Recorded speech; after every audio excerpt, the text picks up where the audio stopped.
नहीं हैवान है आप, जो मेरी शादी इतने घटिया इंसान से करवाने जा रहे थे आप। अगर मैं हैवान हूं ना तो तुम मेरे को दूध में धूली नहीं हो। आप ठीक कह रहे हैं पापा, मुझे तो इससे अपनी सौतेली बहन कहते हुए भी शर्म आ रही है। तू और तेरा बच्चा मेरे हाथों से बचोगे नहीं। अगर किसी ने उस बच्चे को हाथ भी लगाया तो मुझसे बुरा कोई नहीं होगा।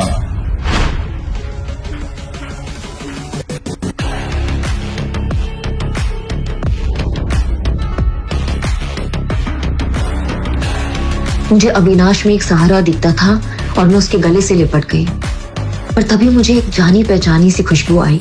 ये उसका स्पेशल परफ्यूम है, पर जैसे मुझे इस खुशबू के बारे में याद आया, मेरे पैरों तले से जमीन ही निकल गई। ये खुशबू बिल्कुल वैसी ही थी।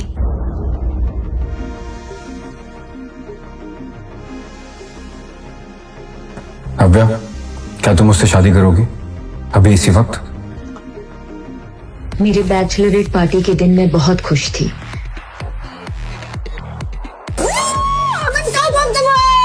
तो एक सेलिब्रेशन तो बनता है बेटा। पर शादी के एक दिन पहले मेरे साथ ऐसा घिनौना हादसा हुआ जिसे बताने में भी मुझे शर्म आती है।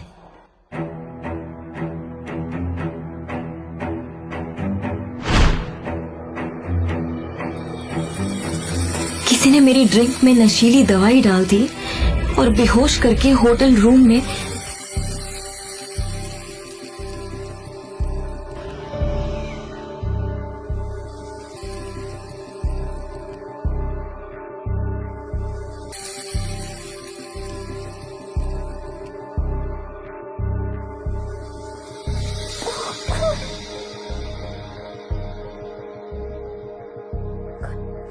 ऋषि के साथ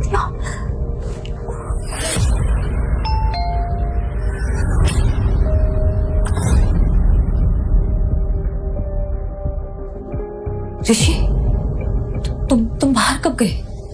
अव्या, तुमने क्या हालत बना रखी है? अच्छा, तुम्हारी बैचलर पार्टी खत्म हो गई होगी। ऋषि, डोंट यू डेयर, अपनी जुबान से मेरा नाम भी मत लेना। ये बिस्तर, ये कपड़े, ये टाई और दारू के नशे में तुम्हारी सारी असलियत सामने आ गई। 2 दिन में हमारी शादी है और तुम कर रात को किसी और के साथ। नहीं, अब तुम्हारे साथ शादी करने का कोई मतलब नहीं।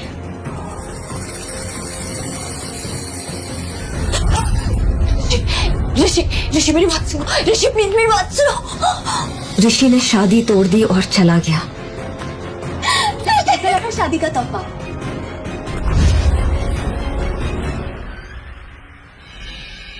तो हो गई, पर दूल्हा बदल गया। जो ड्रिंक मैंने कल रात पी थी उसमें नशीली दवाई उसी ने मिलाई थी। इतना बड़ा धोखा किया मेरे साथ कनिका।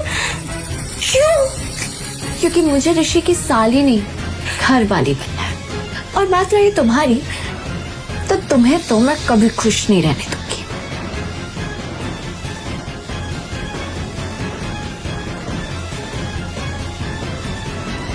शर्म, मुझे शर्म आती है तुझे अपनी बेटी कहते हुए। पापा, ये सब कुछ कनिका ने किया है। कनिका ने मुझे फंसाया, मैंने कुछ। अभी के अभी निकल जाओ उस घर से। तेना परिवार से तुम्हारा कोई रिश्ता नहीं। कनिका ने अपना काम कर दिया था और पापा ने मेरी एक नहीं सुनी, पर मेरी सौतेली माँ ने मार मार कर मुझे घर से निकाल दिया। इस शहर में मेरे लिए कुछ नहीं बचा था और मैं अपनी मौसी के घर बैंगलोर चली गई। 9 महीने बाद मैंने एक बेटे को जन्म दिया, पर मेरी मुश्किलें यहाँ खत्म नहीं होने वाली थी। मेरे बेटे के पैदा होते ही उस पे हमला हुआ।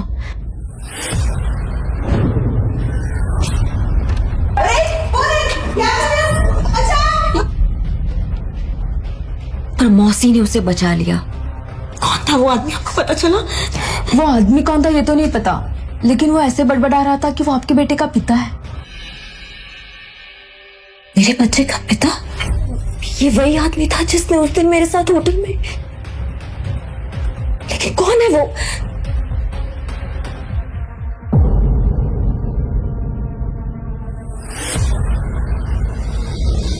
धीरे धीरे समय बीतता गया और मेरा बेटा आरफ मेरी जान बन गया। मैंने उसे ही अपनी दुनिया मानकर फिर से एक नई शुरुआत की। मैं अपने अतीत को भुला चुकी थी और आरफ पर इसका साया भी पड़ने देना नहीं चाहती थी। मैंने एक एंटरटेनमेंट कंपनी में जॉब शुरू कर दी।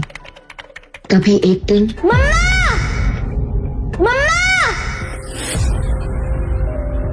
जल्दी आओ। आरफ, आरफ, पापा मिल गए। देखो हम दोनों के हाथों में सेम ही निशान है। आरफ तुम। मैंने उस आदमी का चेहरा देखा और मैं जैसे खोई गई। उसकी आंखों को देखकर ऐसा लग रहा था कि जैसे उसका और मेरा कोई पुराना रिश्ता था। मम्मा यही मेरे पापा है ना? पापा को घर लेके जा रहे हैं। आरफ ये क्या बोल रहे हो तुम? तुम्हारे पापा नहीं है क्या? हमारे मैनेजर वहाँ आए और डांटते हुए बोले, आरफ को बाहर लेके जाओ, हमारी कंपनी के सीईओ अविनाश आहूजा। आरफ प्लीज, वो तुम्हारे पापा नहीं है। Hello Navya, come to my cabin right now. Yes sir, yes sir. God, Aaraf तुम मेरे केबिन में बैठो, मैं आती हूँ। वो तुम्हारा बेटा था? क्या तुमने बोला था उसको ये सब करने के लिए?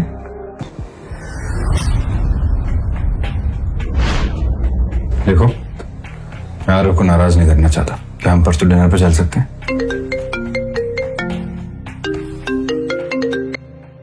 मैं ये सोचकर बहुत खुश हो रही थी कि ये मेरी जिंदगी की एक नई शुरुआत है कि तभी मेरा फोन बजा और ऊपर पापा का नाम देखकर मेरे होश उड़ गए। 6 साल बाद पापा ने मुझे फोन किया था। पापा वो बहुत बीमार थे और बस आखिरी बार मुझे देखना चाहते थे। उसने अपने ऑफिस से छुट्टी ली और तुरंत वहां से निकल गई।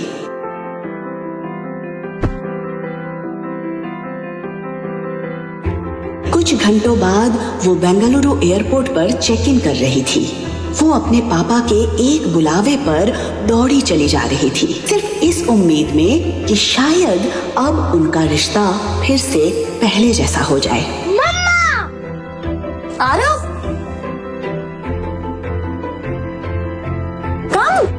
ये आवाज किसी और की नहीं बल्कि आरफ की थी। आरफ नव्या का बेटा था। उसके साथ अतीत में जो हुआ उसके बाद उसने अपना शहर तो छोड़ दिया था, लेकिन उस रात की याद उसकी जिंदगी से कभी दूर नहीं हुई थी। बेंगलुरु शिफ्ट होने के कुछ ही दिन बाद उसे पता चला कि वो प्रेग्नेंट है। मम्मा देखो हमारा फ्लाइट मिस हो गया। आरफ वो हमारी फ्लाइट नहीं है, हमारी फ्लाइट 1 घंटे बाद है। और अगर मिस हो गया तो? और अगर मिस हो गया तो हम पैदल पैदल जाएंगे, ठीक है? बहुत ही प्यारा बच्चा है आपका। बहुत नॉटी भी। Thank you. आज उन्हें किस्मत ने फिर से सामने लाकर खड़ा कर दिया था। सॉरी।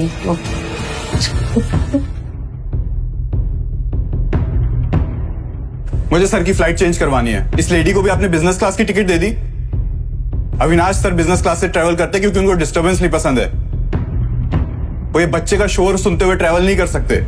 या तो आप इनकी क्लास चेंज करिए या अविनाश सर के लिए दूसरी फ्लाइट कीजिए। He just can't travel with kids. Excuse me, क्या कहना चाहते हैं आपके सर? शोर मचा रहा था मेरा बेटा, वो शोर नहीं मचा रहा था, वो मुझसे बात कर रहा था। Really?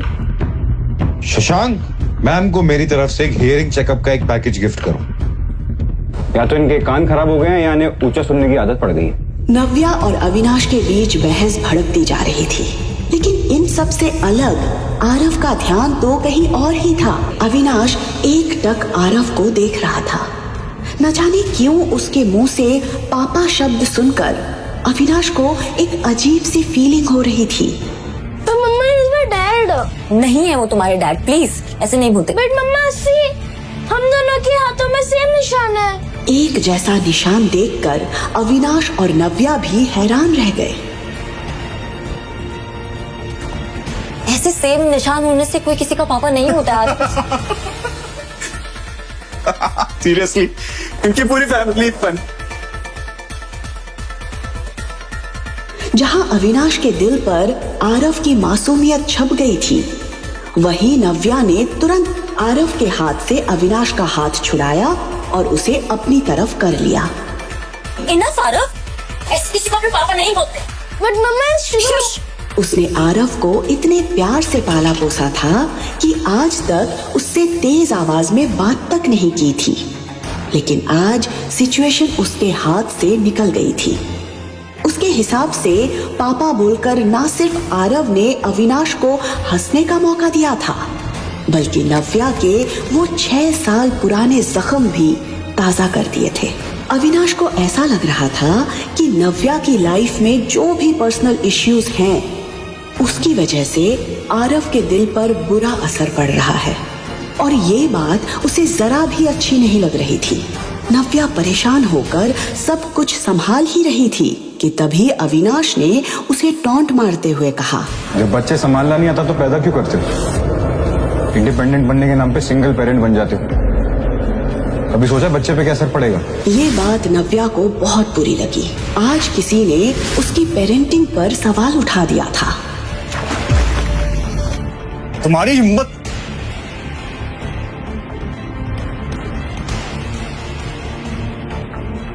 नव्या उसे घूर रही थी और वो नव्या को।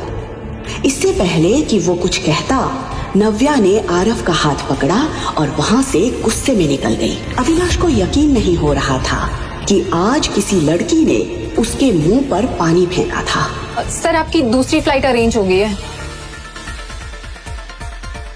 Let's go sir. उस लड़की की फिक्र मत कीजिए, उसे मैं देख लूंगा। मैं इसी फ्लाइट में जाऊंगा, इसी लड़की के साथ ट्रैवल करूंगा। पता नहीं सर क्या सोच रहे, क्या करने वाले सर।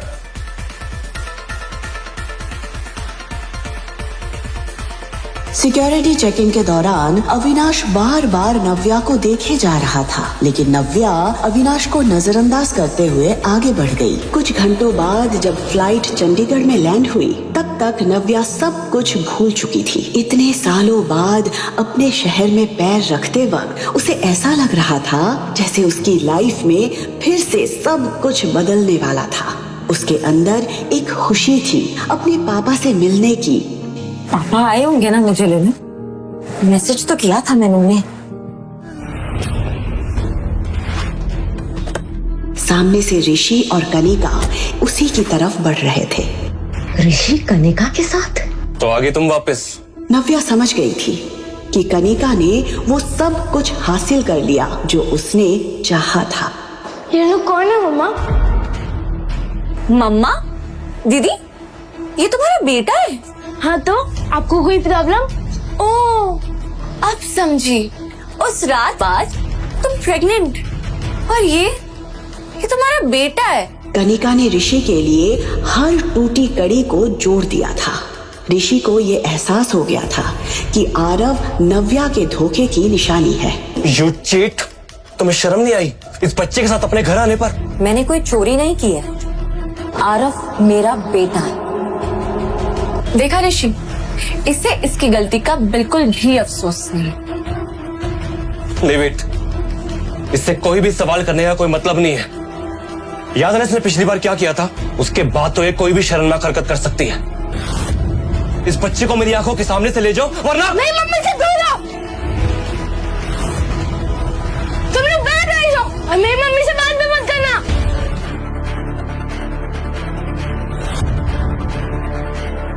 मेरे बच्चे को हाथ लगाने की हिम्मत भी मत करना। Behave yourself. शायद तुम भूल रही हो कि तुम ऋषि शेखावत से बात कर रही हो, समझे? नो वंडर है बच्चा इतना बदतमीज है। माँ के गुण है इसमें। ये सिखाया तुमने अपने बच्चे को? और एक सिंगल मदर से क्या उम्मीद कर सकते हैं? मम्मा को कुछ मत बोलना, आप गंदे हो। नव्या इसका मुंह बंद करो। उठा कर तो दिखाओ। ये सुनते ही नव्या ने पीछे पलट कर देखा तो ये आवाज किसी और की नहीं बल्कि अविनाश आहूजा की थी। उसे देखकर नव्या शॉक्ड रह गई थी।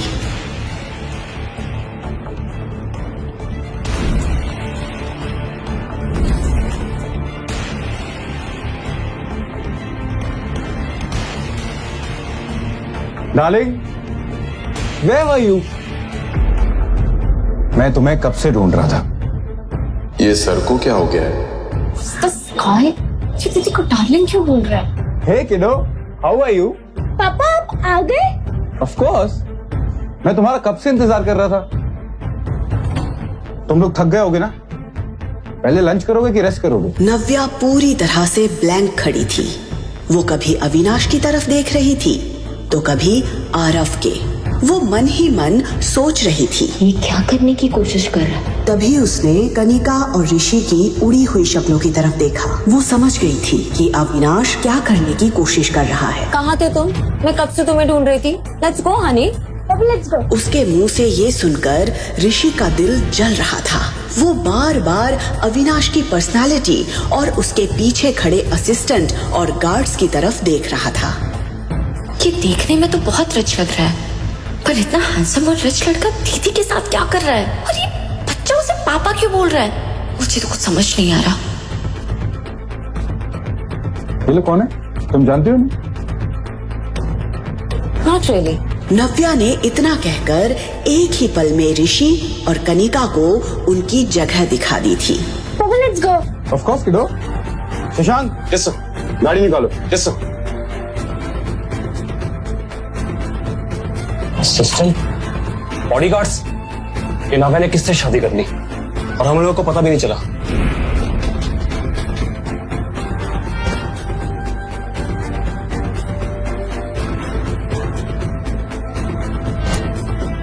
The hell? इसे हमें इंट्रोड्यूस भी नहीं कर पाए। जैसे ही नव्या वहाँ से निकली उसने सुकून की गहरी सांस ली। इतने सालों में उसने ऋषि को भुला जरूर दिया था, लेकिन आज उसे कनिका के साथ देखकर उसके जख्म मानो ताजा हो गए थे। उसे एक अजीब सी बेचैनी हो रही थी और ये बात अविनाश उसके चेहरे पर साफ देख पा रहा था। पापा हम कहाँ जा रहे हैं? Aarav, what is wrong with you? तुमको पापा क्यों बुला रहे हो? तुम्हें पापा नहीं है? तो मम्मा वो मेरे पापा है, मुझे पता है। नो आरव, नहीं, प्लीज उनको पापा मत बुलाओ। थैंक यू सो मच उस वक्त हमें उन लोगों से बचाने के लिए। शैली, आई थिंक तुम्हें थैंक यू से पहले सॉरी बोलना चाहिए।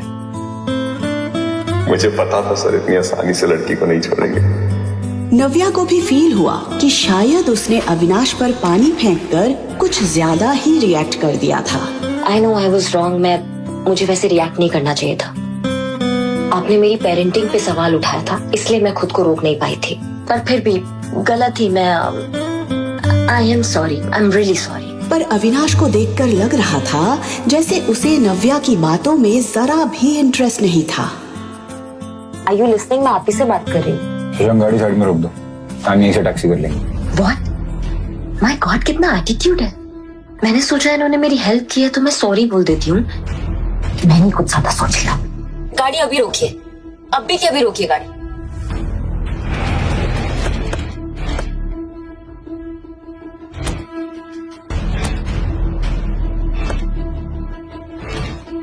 What's this? ये टैक्सी का फेयर, यहाँ तक लिफ्ट दिया ना, थैंक यू सो मच।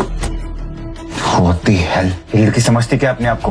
वो देख रहा था कि नव्या आरव का हाथ पकड़कर दूसरे टैक्सी का वेट कर रही थी। अविनाश का चेहरा देखकर शशांक को हंसी भी आ रही थी और उसे डर भी लग रहा था। वो अविनाश के गुस्से से अच्छे से वाकिफ था, इसलिए उसे पता था कि अविनाश ने इस वक्त अपने आप को कितना कंट्रोल किया हुआ था। अविनाश वहाँ से निकल जरूर गया था, लेकिन अभी भी उसके मन और दिमाग में नव्या और आरव की शक्ल घूम रही थी। इंटरेस्टिंग, कुछ तो है इस लड़की और इसके बेटे में। I don't know what, but there is something. Navya taxi रुकने का वेट कर ही रही थी कि तभी उसकी दादी का फोन आया।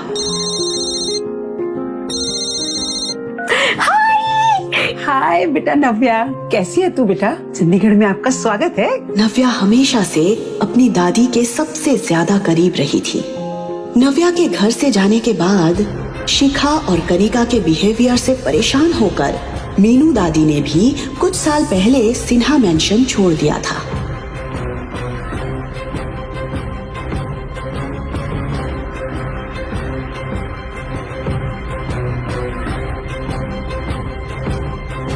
लेकिन फिर एक दिन नव्या के कॉल ने उन्हें फिर से जीने की उम्मीद दे दी थी। दादी, अब बड़ी दादी बन गई है। दादी, मैं हाँ, अगर आप दादी बोलोगे तो मैं क्या बोलूंगा? बिल्कुल तेरा चेहरा, वही आंखें। और आरव, आप मुझे सुपर दादी बुला सकते हैं। सुपर दादी! देख, दादी तो मैं हुई और साथ में सुपर पावर भी है, तो हुई ना मैं आपकी सुपर दादी। सुपर पावर वाली सुपर वैसे दादी आप सोशल मीडिया पे बड़े एक्टिव हो। मैं परसों ही आपके आउट हाउस की पिक्चर्स देख रही थी। वो गार्डन पहले से भी बहुत सुंदर हो गया है। वो अमरूद का पेड़ जो हमने साथ में मिलके लगाया था।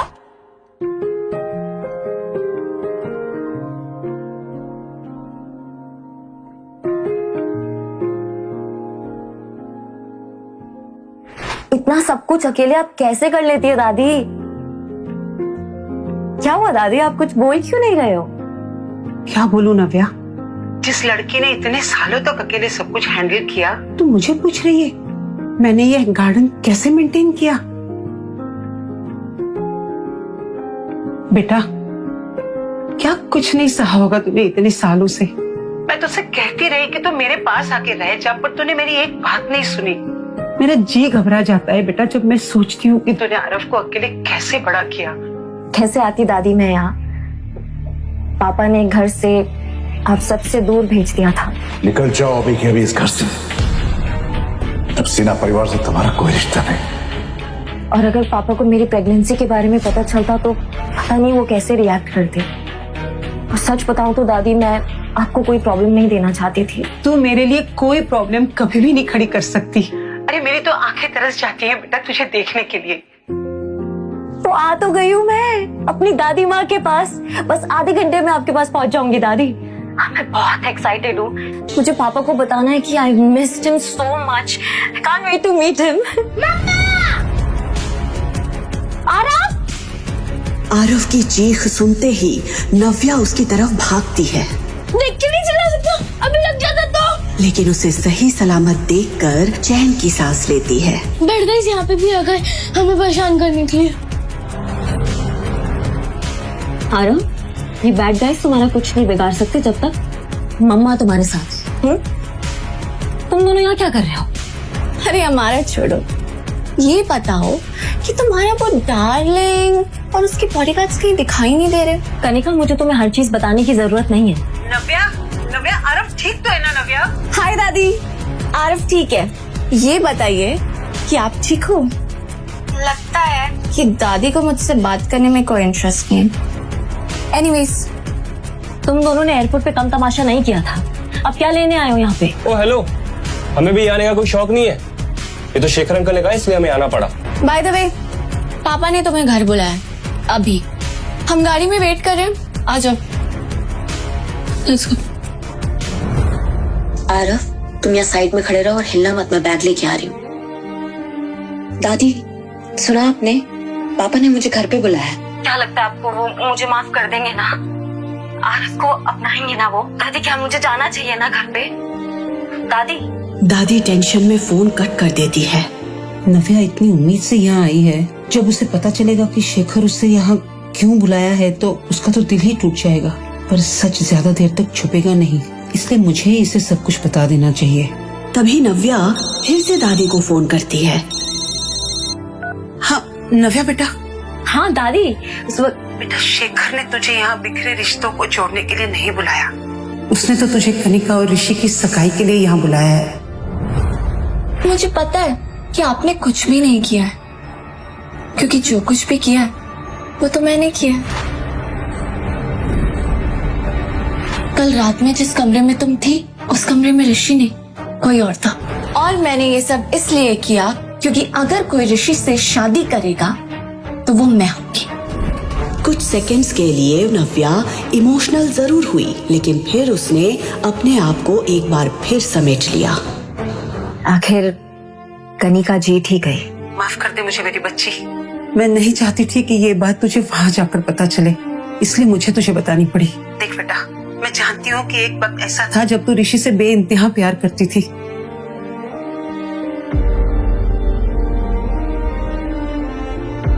आज जब तू तेरी बहन को ऋषि के साथ देख रही है तो मुझे पता है तुझ पर क्या बीत रही होगी। पर नव्या, मैं फिर भी चाहूंगी कि तू इस एंगेजमेंट को अटेंड करे। तेरी ये हिम्मत है ना बेटा, उन सब के मुंह पर एक करारा तमाचा होगी जिन सब ने तुझे तोड़ने की कोशिश की है। आप सही कह रही हैं दादी, मैं एंगेजमेंट में भी जाऊंगी और पापा से भी मिलूंगी। और कितना टाइम? बैठो अंदर, हमारे पास पूरा दिन ही तुम्हें पिक एंड ड्रॉप करने के लिए। चलो आरव। मैं नहीं चलूंगा, ये बैड गाइस है। आरव, ये हमें नाना जी के पास लेके जा रहे हैं। नाना जी के पास? थोड़ी देर और टॉलरेट कर लो प्लीज। चल।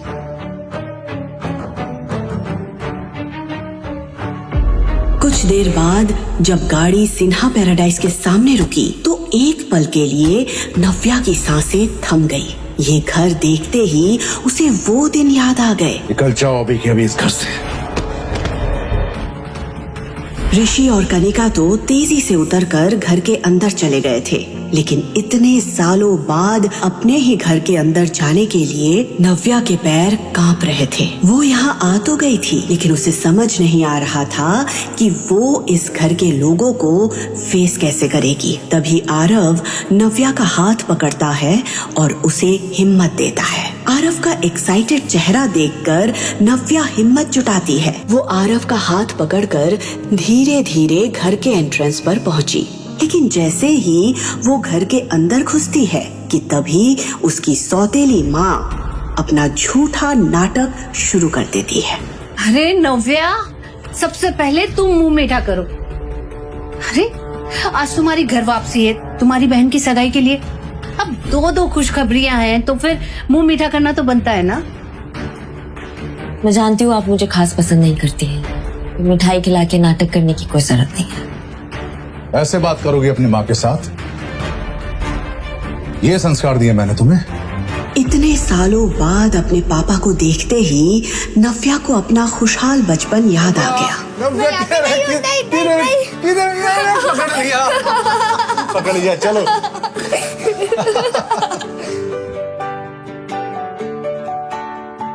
लेकिन इसके बाद शेखर ने जो कहा वो सुनकर उसके होश उड़ गए।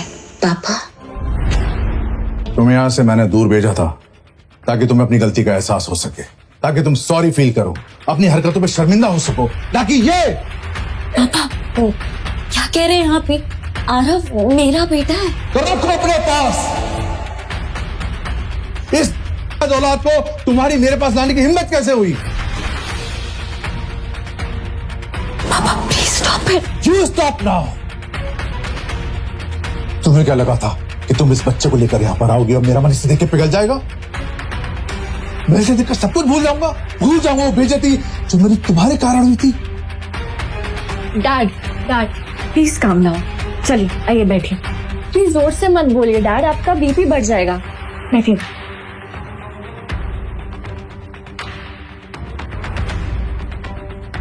अब आएगा मजा। लीजिए पानी पीजिए। Calm down. After all, he's your grandson.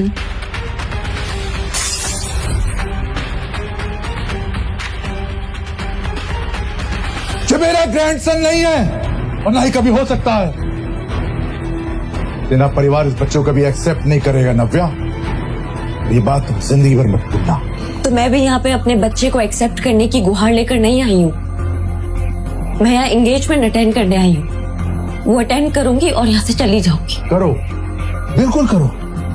In fact मैंने तुम्हें बुलाया है एंगेजमेंट के लिए, लेकिन मेरी भी एक शर्त है। इस सगाई में केवल तुम वेलकम हो। ये बच्चा उस इवेंट में नहीं आ सकता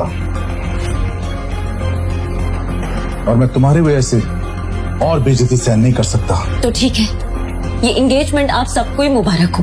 कांग्रेचुलेशंस कनिका एंड ऋषि। नव्या अपने पापा से मिलने जरूर आई थी, पर उसे ये एहसास हो गया था कि अब उसे इस परिवार से दूर ही रहना चाहिए। ऋषि ने नव्या से उस रात के बारे में बात करनी शुरू कर दी। उसी का बच्चा है जो एयरपोर्ट पर आया था या किसी और का? तुम्हें क्या फर्क पड़ता है अब इस बात से? तुम्हें पता भी है कि उस रात मेरे साथ क्या हुआ था? तुम्हें पता भी है कि मुझे किसने फंसाया था? बोलो क्या हुआ था उस रात? नव्या ने मन बना लिया था कि वो सारी सच्चाई ऋषि को बता देगी। बोलो नव्या। उस रात हे बेबी। ये आवाज सुनते ही नव्या ने खुद को सच बताने से रोक लिया। कनिका की चाल नव्या समझ चुकी थी। वो जानती थी कि कनिका ने ऋषि को अपने प्यार में अंधा कर दिया है, इसलिए वो चाहे कितनी बार भी सच बोलने की कोशिश कर ले, ऋषि उस पर कभी भरोसा नहीं करेगा। बिल्कुल सही टाइम पे आई हो कनिका, हमेशा की तरह। नव्या, तुम अपनी बहन से ऐसे कैसे बात कर सकती हो? वो आई है सही वक्त पर। जो तुम चली गई थी वही थी मेरे साथ। जो तुमने तोड़ दिया था उसी ने जोड़ा। तुम्हें उसे थैंक्स कहना चाहिए। करेक्ट, मुझे कनिका को थैंक्स बोलना चाहिए और मैं थैंक्स बोलूंगी। Thank you so much Kanika for everything. और अब मुझे नहीं लगता कि तुम्हें मुझसे कोई सवाल करना चाहिए। आप दोनों की सगाई हो रही है ना, तो आप दोनों खुश रहिए and please for God sake leave me alone. देखा इसका एटीट्यूड। बेबी छोड़ो ना, हम अपने एंगेजमेंट में ध्यान देते हैं ना। वैसे भी इनका ध्यान रखने के लिए पापा काफी है। उन्होंने डेफिनेटली इनके बारे में कुछ सोचा होगा, है ना? इस औलाद को तुम्हारी मेरे पास लाने की हिम्मत कैसे हुई? जो मेरा ग्रैंडसन नहीं है और ना ही कभी हो सकता है। सगाई में केवल तुम वेलकम हो, ये बच्चा उस इवेंट में नहीं आ सकता। मम्मा, नानू नहीं चाहते हैं ना कि मैं पार्टी में आऊं? मेरा बच्चा, उसकी उम्र भले ही कम थी, लेकिन उसे ये तो समझ आ ही गया था कि उसे यहाँ पर दादी के अलावा और कोई भी पसंद नहीं कर रहा था। उसकी ये फीलिंग देखकर नव्या के दिल के टुकड़े हो गए थे। क्या कभी ऐसा हुआ है कि मम्मा अपने बच्चे के बिना किसी पार्टी में गई हो? नानू थोड़ा गुस्से में थे ना, इसलिए उन्होंने ऐसे कह दिया। लेकिन तुम हमेशा एक बात ध्यान रखना, मम्मा कहीं भी जाएगी अपने बच्चे के साथ जाएगी। चॉकलेट? नव्या ने आरव को तो बहला दिया था, लेकिन उसके मन में अभी भी उथल पुथल मची हुई थी। एक तरफ उसे अपने परिवार की नफरत झेलनी थी और दूसरी तरफ उसे आरव के कोमल मन का ध्यान भी रखना था। बस जल्दी से ही 1-2 दिन निकल जाए, फिर मैं अपने बच्चे को लेके अपनी दुनिया में चली जाऊंगी।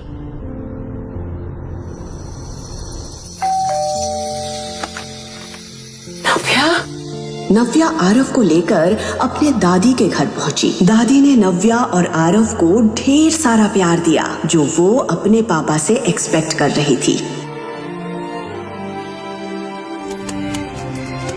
आज एंगेजमेंट पार्टी थी। ऋषि शेखावत और कनिका सिन्हा की सगाई होने वाली थी। इस पार्टी में देश के जाने माने लोग और बड़े बड़े बिजनेसमैन भी शरीक होने वाले थे। उनमें से एक था मिस्टर आलूवालिया। उनकी उम्र 45 साल की थी, इसीलिए बिजनेस में उनके इतने सालों के एक्सपीरियंस से हर कोई प्रभावित था। शेखर अंकल, आपने मुझे बुलाया? यस, अंदर आओ। अरे क्या अंकल अंकल लगा रखा है? कॉल मी डैड बेटा। ऋषि, आज का दिन मेरे लिए बहुत इंपॉर्टेंट है। ये शादी एक शादी नहीं बल्कि हमारे फैमिली बिजनेस को मजबूत करने का तरीका भी है। आज मैं तुम्हें अपनी सबसे प्रीशियस डॉटर देने जा रहा हूँ। आई होप कि तुम उसका अच्छे से ख्याल रखोगे। आप बेफिक्र रहिए डैड, मैं कनिका का अच्छे से ख्याल रखूंगा। आज पार्टी में कुछ खास गेस्ट आने वाले हैं। मिस्टर आलूवालिया, उनसे मिलने कई लोग आएंगे। बड़ी मुश्किल से वो यहाँ आने के लिए राजी हुए हैं और तुम तो जानते हो कि उनसे रिश्ता बनाने के लिए लोग बस एक मौका ढूंढते हैं और आज की पार्टी में उन्हें ये मौका मिल जाएगा। ध्यान रहे, उन्हें किसी भी तरह की कोई दिक्कत नहीं होनी चाहिए। Sure dad. आज पार्टी में नव्या भी आने वाली है। आपको लगता है वो आएगी? आएगी, जरूर आएगी। मैंने उसे बुलाया है, वो मेरी बात टाल नहीं सकती। इनफैक्ट मेरे एक फोन कॉल पे वो भागते हुए चंडीगढ़ आ गई। वो पार्टी में जरूर आएगी, आई नो। आज वो कोई प्रॉब्लम ना क्रिएट करे। कनिका आज खुशी से फूली नहीं समा रही थी। सच ड्रीमी एंट्री। आई विश मेरे लिए भी कोई ऐसा ही अमीर राजकुमार आता। ऐसा राजकुमार पाने के लिए ना बड़ा चालाक बनना पड़ता है। क्या मतलब? अरे तुझे नहीं पता? ये राजकुमार इसकी बड़ी बहन का फियांसे था। इसने अपनी बहन को घर से भगाया और अब उसी के फियांसे से शादी कर रही है। अरे हाँ, सालों हो गए नव्या को देखे हुए। इस सिन्हा परिवार ने न जाने कहाँ गायब कर दिया उसे। अरे मैंने तो सुना था 6 साल पहले नव्या और ऋषि की शादी होने वाली थी, पर अचानक क्या हो गया? कहाँ चली गई? ये शिखा ने भी तो वैसा ही किया था। शादीशुदा मिस्टर सिन्हा को उनकी वाइफ से दूर करके खुद उनसे शादी कर ली थी। क्या पता इसकी बेटी कनिका ने भी बेचारी नव्या के साथ वैसा ही कुछ किया हो। आज अगर वो होती, इस कनिका की तरफ कोई देखता भी नहीं। उसकी पर्सनैलिटी के आगे कनिका कभी दिखाई नहीं दी, इसीलिए तो जलती है कनिका अपनी बड़ी बहन से। नव्या का तो और ही कुछ अलग है। मेहमानों के बीच कनिका और नव्या को लेकर कंपैरिजन की बातें हो रही थी। अरे मिस्टर सिन्हा, आपकी बड़ी बेटी दिखाई नहीं दे रही, कहाँ है वो? जहां तक मुझे याद है ये ऋषि शेखावत वही है ना जिसके साथ आपकी बड़ी बेटी की शादी होने वाली थी। ये बात जोर से उठते ही सन्नाटा छा गया था। मेहमानों के बीच हो रही बातों से शेखर का खून खौल रहा था कि तभी नव्या के आते ही सिन्हा परिवार के होश उड़ जाते हैं। शेखर के बार बार मना करने के बाद भी नव्या आरव को एंगेजमेंट पार्टी में लेकर आई थी। शेखर तिलमिलाकर नव्या की ओर जाता है। तुम यहाँ इस लड़के के साथ क्या कर रही हो? तुम जानबूझ के अपनी बहन की सगाई खराब बनाई हो ना? इस लड़के का नाम आरव है पापा, और आरव मेरा बेटा है। और वैसे भी पापा, आपने मुझे बैंगलोर से सगाई अटेंड करने के लिए बुलाया ना, सो आई एम हियर। नव्या, मैंने तुमसे कहा था ये लड़का तुम्हारे साथ नहीं आ सकता। इसे अभी के अभी यहाँ से भेजो, वरना मैं इसका हाथ पकड़ के यहाँ से बाहर निकाल दूंगा। मेरे बेटे को कोई छू भी नहीं सकता है, और अगर आप नहीं चाहते कि हम यहाँ रहे तो मैं खुद यहाँ से चली जाती हूँ। दीदी, दीदी स्टॉप। दीदी तुम भी ना, तुम्हें तो पता है डैड गुस्से में 2-4 शब्द ज्यादा भी कह दिया तो तुम क्या सच में चली जाओगी? हाँ, वो क्या है ना दीदी, तुम्हें देख करके 6 साल पहले जो कुछ भी हुआ वो सब याद आ जाता है डैड को। ये सब कुछ कनिका ने किया है, कनिका ने मुझे फंसाया। एकदम चुप, अब एक शब्द और नहीं। देख रहे हो अपनी बेटी की हरकतें? एक तो शेखावत परिवार के सामने हमारी इतनी इंसल्ट करवाई, ऊपर से माफी मांगने की जगह मेरी बेटी को मारने चलिए। निकल जाओ अभी के अभी इस घर से। तब सिन्हा परिवार से तुम्हारा कोई रिश्ता नहीं। पापा, मेरी सिर्फ एक ही बेटी है, कनिका। पता नहीं क्या कुछ नहीं सहा उन्होंने, थोड़ा गुस्सा है। तुम गुस्सा थूक दो ना। आज मेरी एंगेजमेंट है, आई नीड योर ब्लेसिंग्स। उसका चेहरा देखकर नव्या समझ गई थी कि वो क्या साबित करना चाहती थी। डैड, आप ही समझाइए ना दीदी को, मेरी बातों का तो जैसे असर ही नहीं होता इन पे।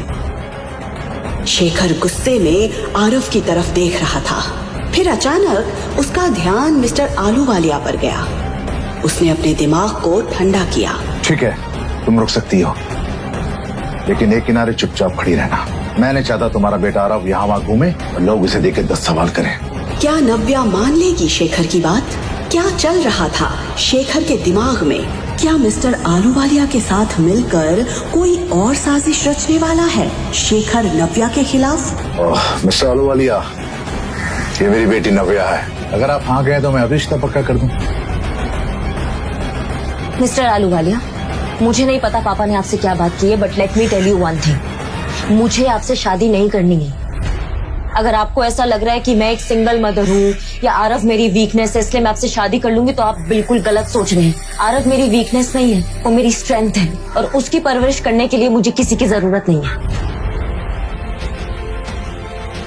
जो ड्रिंक पापा ने मुझे ऑफर की थी उसमें नशे की गोली थी, जिसकी वजह से मैं बेहोश हो गई।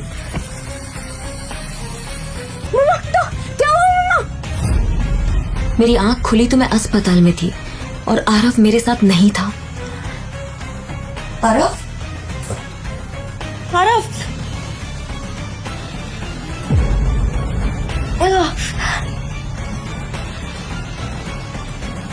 आरव, आरव,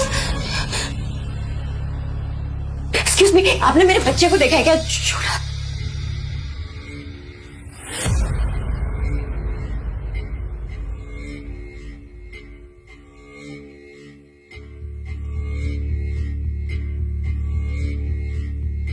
लेटर पढ़कर जैसे मेरी दुनिया ही खत्म हो गई।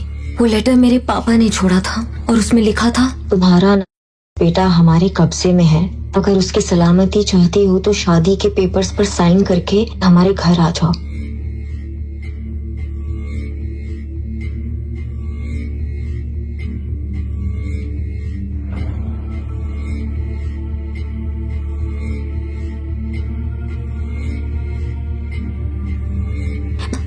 मैंने हिम्मत जुटाई पर मैं शहर में किसी को नहीं जानती थी। तभी मुझे अविनाश आहूजा का ख्याल आया और मैंने उसको फोन किया। Hello hello. मैं नव्या बोल रही हूँ अविनाश जी, मुझे आपकी हेल्प की जरूरत है। मेरे बच्चे आरव, उसको किसने किडनैप कर लिया है, प्लीज मेरी हेल्प कीजिए, प्लीज प्लीज। नव्या, नव्या तुम बिल्कुल चिंता मत करो, और वो कुछ नहीं होगा। मैं अभी फ्लाइट लेकर रात तक वहां पहुंचता हूँ। Hello hello. मेरी आखिरी उम्मीद अविनाश भी इस वक्त इस शहर में नहीं था, पर मुझे किसी भी हाल में मेरे बेटे आरव को बचाना था।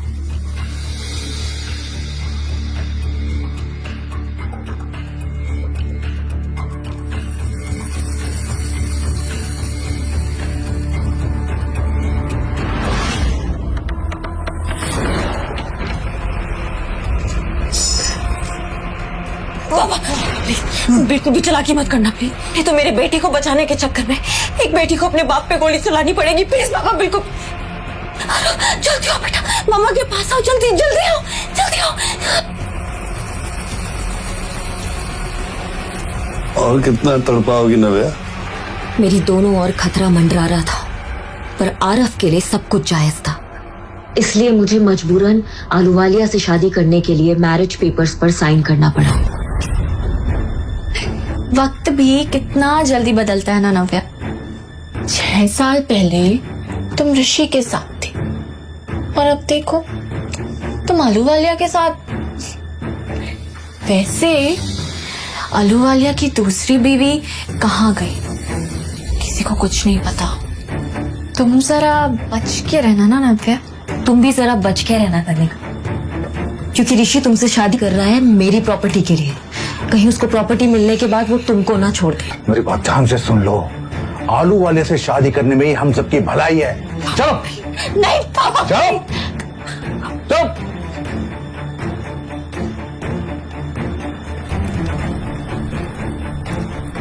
सब लोग मेरी बर्बादी का तमाशा देख रहे थे और कनिका ऋषि का हाथ पकड़े हंस रही थी। मेरे अंदर लड़ने की ताकत नहीं थी।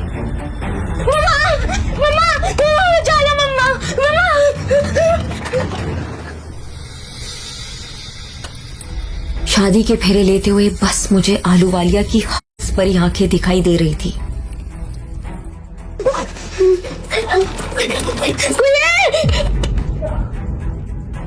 मैं रोते हुए शादी का आखिरी फेरा ले रही थी कि तभी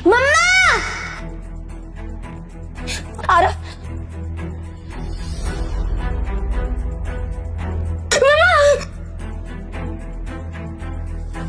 मम्मा,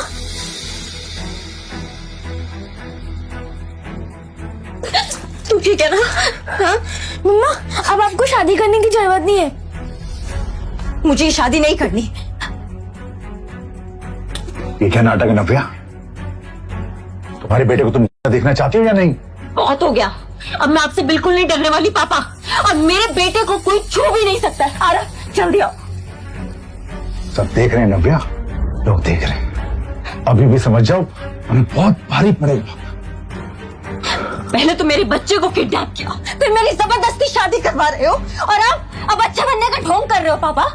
इतनी बड़ी बेइज्जती, और वो भी एक की औरत के लिए। Mister Sinha, the deal is of. Mister Ahluwalia, mister Ahluwalia, mister Ahluwalia. अरे बाप वो तेरा मेरी जिंदगी बनाने जा रहा था। बाप नहीं, हैवान है आप, जो मेरी शादी इतने घटिया इंसान से करवाने जा रहे थे आप। अगर मैं हैवान हूं ना, तो तुम मेरी कोई दूध में धूली नहीं हो। अरे जिस बच्चे को तू अपना खून कह रही है ना, वो किसी साले छाप गुंडे की करतूत है। आप ठीक कह रहे हैं पापा, मुझे तो इससे अपनी सौतेली बहन कहते हुए भी शर्म आ रही है। के लिए आपने इतना अच्छा रिश्ता ढूंढा था, और इसके तेवर तो देखो। तू और तेरा बच्चा मेरे हाथों से बचोगे नहीं। अगर किसी ने उस बच्चे को हाथ भी लगाया तो मुझसे बुरा कोई नहीं होगा।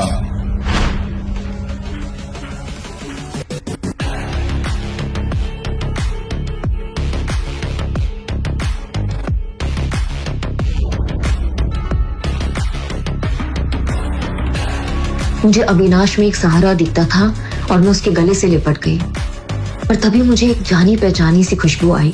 ये उसका स्पेशल परफ्यूम है पर जैसे मुझे इस खुशबू के बारे में याद आया, मेरे पैरों तले से जमीन ही निकल गई।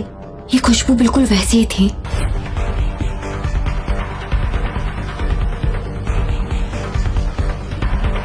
नव्या, क्या तुम मुझसे शादी करोगी अभी इसी वक्त? नव्या इससे पहले कि अविनाश के सवाल का जवाब देती, उसकी आंख खुली और उसने अपने आप को हॉस्पिटल में पाया। ये सब शायद दवाइयों का असर था जो उसे अजीब अजीब से सपने आ रहे थे। नव्या को समझ नहीं आ रहा था कि उसके साथ बीते दिनों क्या हुआ था। उसे कुछ अच्छे से याद नहीं आ रहा था। वो झट से उठकर बैठ गई और आवाज लगाई, आरव। पर उसने देखा कि उसके पास आरव नहीं था। उसके सामने शेखर मौजूद था, जो उसके होश में आने का इंतजार कर रहा था। आरव कहाँ है?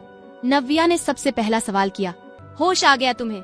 कैसा फील हो रहा है अब? शेखर ने दबी हुई आवाज में पूछा। ये सुनकर नव्या को इरिटेशन हो रही थी। मैं जानती हूँ कि आपको मेरी लाइफ, मेरी हेल्थ और मेरे बेटे से कोई मतलब नहीं है, इसलिए ये दिखावा बंद करिए और बताइए कि मेरा बेटा आरव कहाँ है। ये सुनकर शेखर के चेहरे पर गुस्से की बजाय हंसी थी। मैं सच में तुम्हारी तबीयत के बारे में पूछ रहा हूँ। मुझे मेरे सवाल का जवाब चाहिए। मेरा बेटा कहाँ है? नव्या कमजोर कदमों से बाहर की तरफ जाने लगी, लेकिन आरव कहीं दिखाई नहीं दे रहा था। नव्या तुरंत शेखर के पास आई और उसे घूरते हुए पूछा, मेरा बेटा कहाँ है? क्या किया है आप लोगों ने उसके साथ? ये सुनकर शेखर और जोर से हंसने लगा। क्या किया है? अरे वो हमारा ग्रैंडसन है, हम उसके साथ क्या करेंगे? अभी तो कनिका उसे बाहर लंच के लिए ले गई है, आ जाएगा वापस। ये सुनकर नव्या का मन घबरा रहा था। वो जानती थी कि उसका परिवार उसके और आरव के बारे में कभी अच्छा नहीं सोच सकता है। कल तक तो आपको ग्रैंडसन शब्द सुनने में भी दिक्कत हो रही थी, और आज आरव आपका ग्रैंडसन हो गया। आप लोग क्या करना चाह रहे हैं? आरव कहाँ है? उसे अभी के अभी वापस बुलाइए। नव्या ने इस बार चिल्लाते हुए कहा। अरे शांत हो जाओ, आरव को मैं अभी के अभी वापस बुला लूंगा, लेकिन मेरी बस एक शर्त है। ये सुनकर नव्या अंदर तक हिल गई थी। उसने कभी भी नहीं सोचा था कि उसका अपना परिवार उसके बेटे का सौदा करेगा। अविनाश आहूजा, उससे मेरी मीटिंग करवानी है। एक बार वो हमारा बिजनेस पार्टनर बन जाए, उसके बाद मैं आरव को तुम्हारे पास भेज दूंगा। ये सुनकर नव्या बेड पर बैठ गई थी। आप ये क्या कह रहे हैं पापा? हाँ, मतलब सिर्फ पार्टनरशिप की ही बात है। एक बार वो हो जाए, फिर आरव तुम्हारे पास। पापा, आरव को वापस बुलाइए अभी के अभी। मुझे आपकी कोई शर्त मंजूर नहीं है, ना ही मैं आपकी कोई बात मानने वाली हूँ। मुझे सिर्फ और सिर्फ अपना बेटा चाहिए। नव्या ने गुस्से में शेखर को घूरते हुए कहा। देखो, अगर ऐसा है तो भूल जाओ कि तुम आरव को यहाँ से ले जा पाओगी। कोई बात नहीं, उसे यहीं हमारे पास छोड़ दो। वैसे भी एक सिंगल मदर की परवरिश से ज्यादा अच्छी एक परिवार की परवरिश होती है। आखिरकार वो हमारा ग्रैंडसन है। मैं कैसे अविनाश से बात करूंगी? मैं तो उसे जानती तक नहीं। मुझे तो ये भी नहीं पता कि वो कहाँ रहता है। मैं कहाँ ढूंढूंगी उसे? नव्या ने सोचा और अपना सिर पकड़कर बैठ गई। उसे कुछ भी समझ नहीं आ रहा था। तुम्हारे पास समय जरा कम है। जितनी जल्दी ये काम करोगी, आरव के लिए उतना अच्छा होगा, शेखर ने कहा और वहां से चला गया। उसने एक बार भी मुड़कर नव्या की हालत नहीं देखी। नव्या रोते हुए अकेले हॉस्पिटल के बेड के पास खड़ी हुई थी। नहीं, मुझे आरव को जल्द से जल्द वापस बुलाना होगा। मैं उसे कनिका के साथ थोड़ी देर भी नहीं छोड़ सकती। वो आरव को बिल्कुल भी पसंद नहीं करती है। पता नहीं वो उसके साथ क्या। मैं कोई रिस्क नहीं ले सकती। मुझे जल्द से जल्द अविनाश आहूजा को ढूंढना होगा, उससे बात करनी होगी। नव्या ने हड़बड़ाते हुए अपने आंसू पोंछे और अपने अंदर हिम्मत जुटाई। उसने तेजी से अपना फोन उठाया और तुरंत अविनाश के बारे में सर्च करना शुरू कर दिया।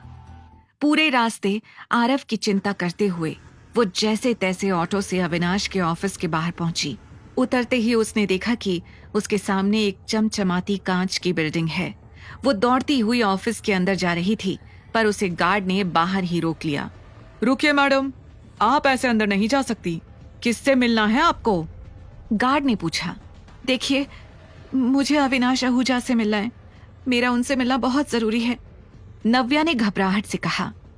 आपके पास कोई अपॉइंटमेंट है? गार्ड ने पूछा। ये सुनकर नव्या और घबरा गई। नहीं, मेरे पास अपॉइंटमेंट नहीं है, पर मेरा उनसे मिलना बहुत जरूरी है।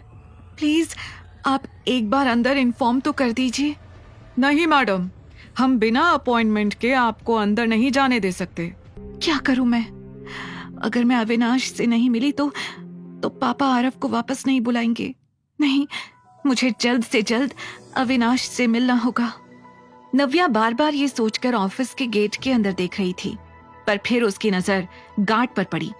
वो समझ गई थी कि वो कितनी भी कोशिश कर ले, गार्ड उसे अंदर नहीं जाने देगा। नव्या खड़ी तो बाहर थी, लेकिन उसकी नजर गेट के अंदर थी। वो झांक झांक कर ऑफिस के अंदर देख रही थी, लेकिन उसे अविनाश की झलक तक नजर नहीं आ रही थी। मैं अविनाश से बिना मिले यहाँ से नहीं जाऊंगी, यहीं बाहर बैठकर उसका वेट कर लेती हूँ, नव्या ने खुद से कहा, और मेन गेट के बाहर लगी बेंच पर वो चुपचाप बैठ गई।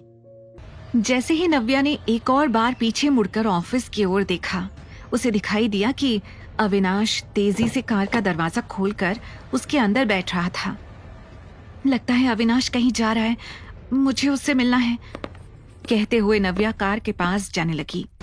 लेकिन उसके पहुंचने से पहले ही कार वहां से निकल गई। नव्या ने देखा कि अविनाश कार के अंदर फोन पर बात करने में बिजी था, इसलिए उसका ध्यान नव्या पर गया ही नहीं।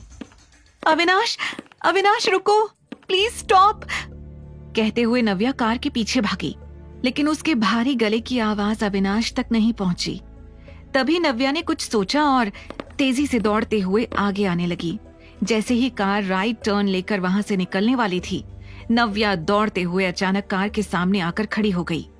कार नव्या से 4 इंच की दूरी पर रुक गई। What the hell? ये लड़की, शशांक ने कहा और गुस्से में गाड़ी से उतर के नव्या के पास आया। आपको हम लोगों से कोई प्रॉब्लम है क्या? आप इस तरह से हमारी गाड़ी के नीचे क्यों आना चाहती थी? देखिए, मुझे मिस्टर आहूजा से मिलना है अभी। ये सुनकर शशांक हैरान रह गया। उसे समझ नहीं आ रहा था कि इतनी सारी हरकतें करने के बाद नव्या फिर से अविनाश से मिलना चाहती थी। शशांक ने पलटकर कार की ओर देखा। सर की अभी एक इम्पोर्टेंट मीटिंग चल रही है, मुझे नहीं लगता वो आपसे अभी मिल पाएंगे, शशांक ने कहा। देखिए, आप समझ नहीं रहे हैं, मेरा उनसे मिलना बहुत जरूरी है, नव्या ने घबरा कर कहा। उसकी सांसें फूल रही थी और माथे से पसीना टपक रहा था। उसकी हालत देखकर शशांक भी सोच में पड़ गया। लेट मी सी, कहकर शशांक कार के पास गया। थैंक यू सो मच, नव्या ने खुशी से कहा। उसे शशांक की हाँ के साथ आरव के वापस मिलने की उम्मीद मिल गई थी। शशांक कार के पास गया और अविनाश के पास वाली विंडो को नॉक किया। जैसे ही अविनाश ने खिड़की नीचे की, शशांक ने नव्या की ओर इशारा करते हुए कहा, सर, वो लेडी आपसे मिलना चाहती है। अविनाश ने अपना सिर टेढ़ा करके शशांक के पीछे देखा तो वहां पर नव्या खड़ी थी। ये फिर से, उसके मुंह से निकला।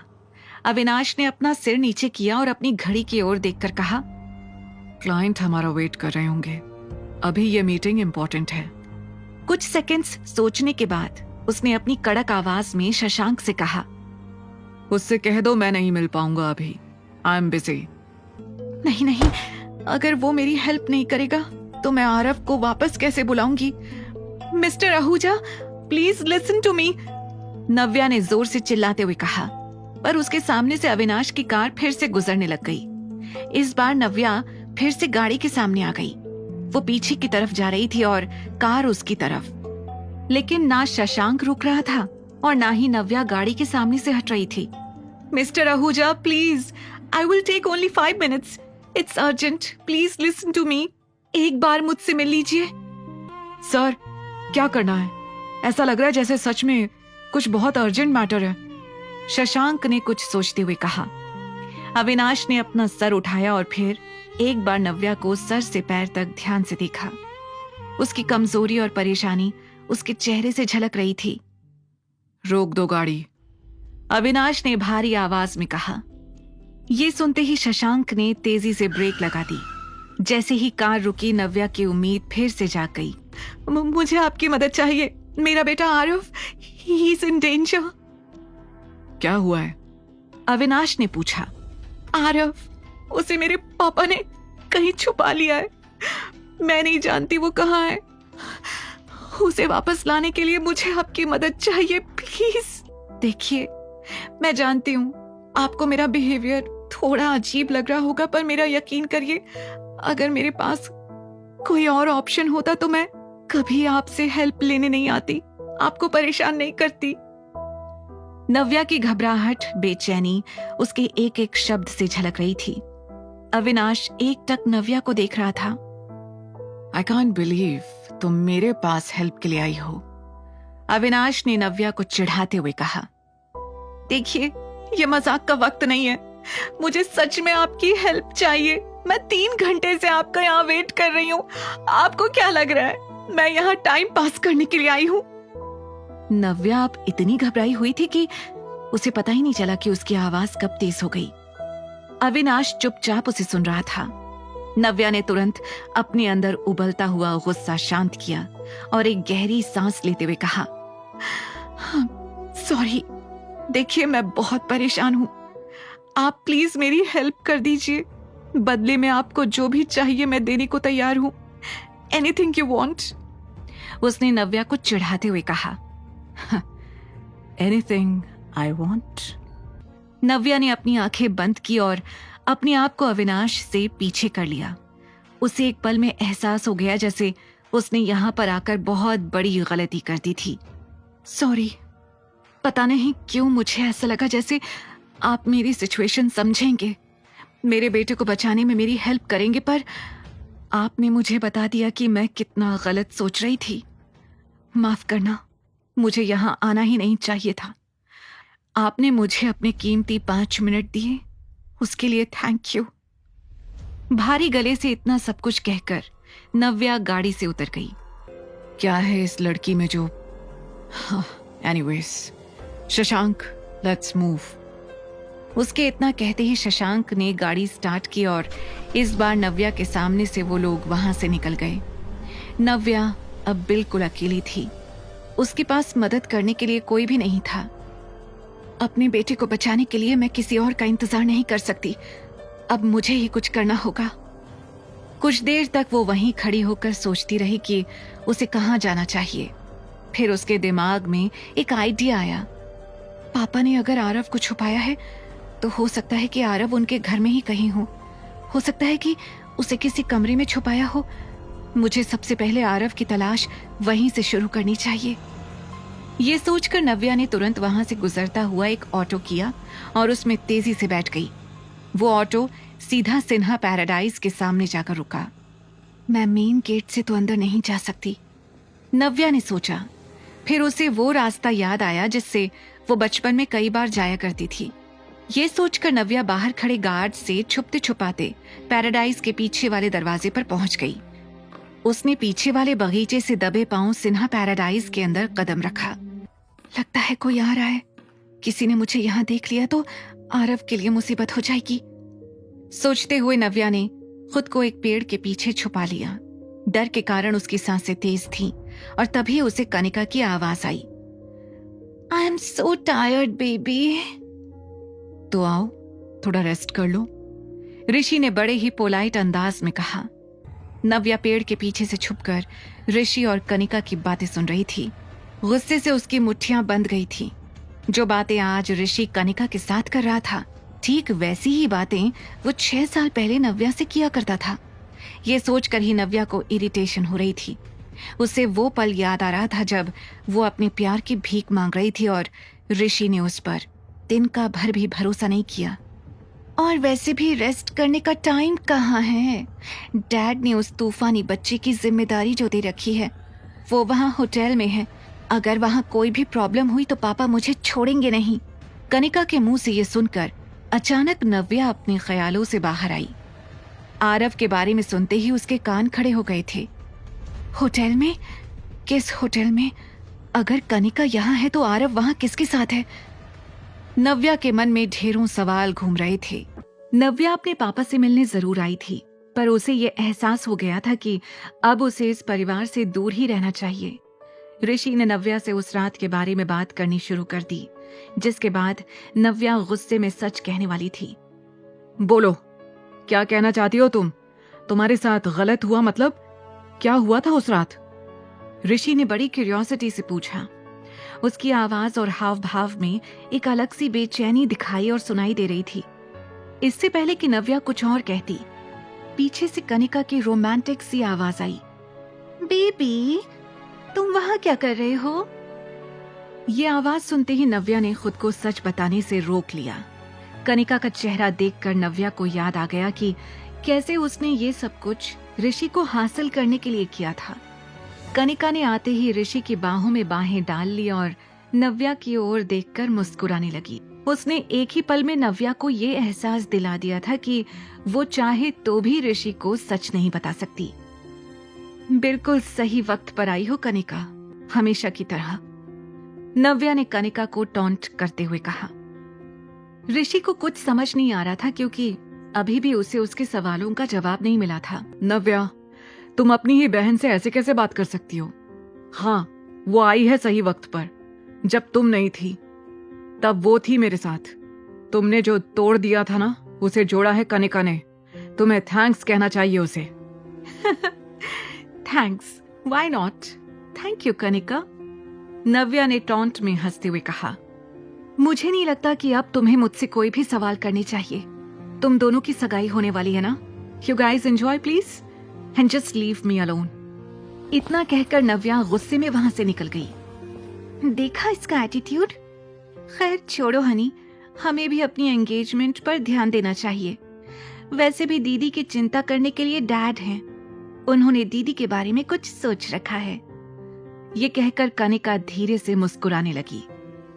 उधर नव्या कैब में बैठकर वापस दादी के घर के लिए निकल गई थी। उसे रह रहकर अपने पापा की बातें याद आ रही थी। नानू नहीं चाहते कि मैं पार्टी में आऊं? आरव ने उदास चेहरे के साथ नव्या को देखते हुए पूछा। उसकी उम्र भले ही कम थी, लेकिन उसे ये तो समझ आ ही गया था कि उसे यहाँ पर दादी के अलावा और कोई भी पसंद नहीं कर रहा था। उसकी ये फीलिंग देखकर नव्या के दिल के टुकड़े हो गए थे।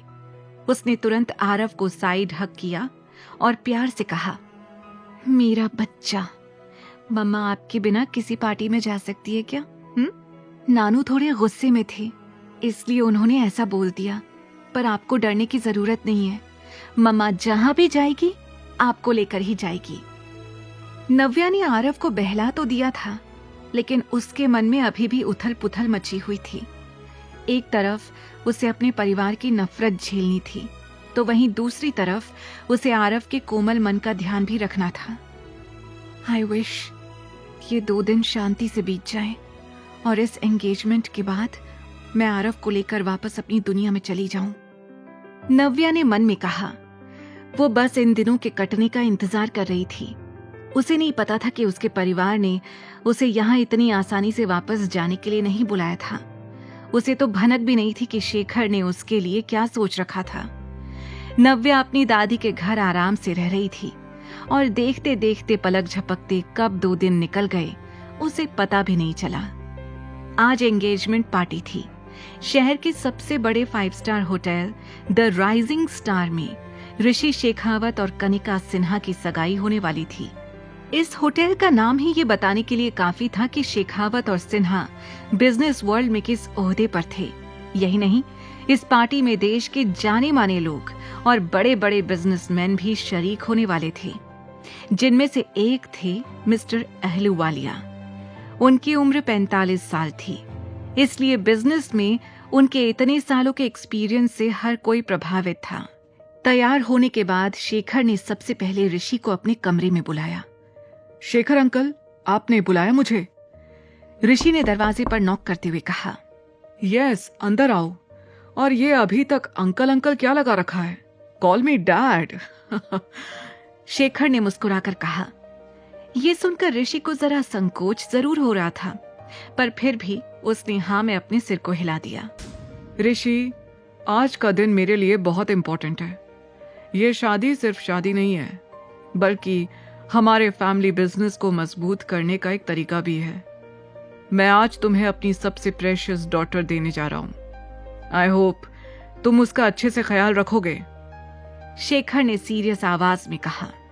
आप बेफिक्र रहिए डैड, मैं कनिका का पूरा ख्याल रखूंगा। ऋषि ने मुस्कुराकर जवाब दिया, आज पार्टी में हमारे कुछ खास गेस्ट्स आने वाले हैं। मिस्टर अहलूवालिया से मिलने कई लोग आएंगे पार्टी में आज। बड़ी मुश्किल से वो यहाँ आने के लिए राजी हुए हैं। तुम तो जानते ही हो, उनसे रिश्ते बनाने का लोग एक मौका ढूंढते हैं और आज कई लोग इस पार्टी को मौका बना देंगे।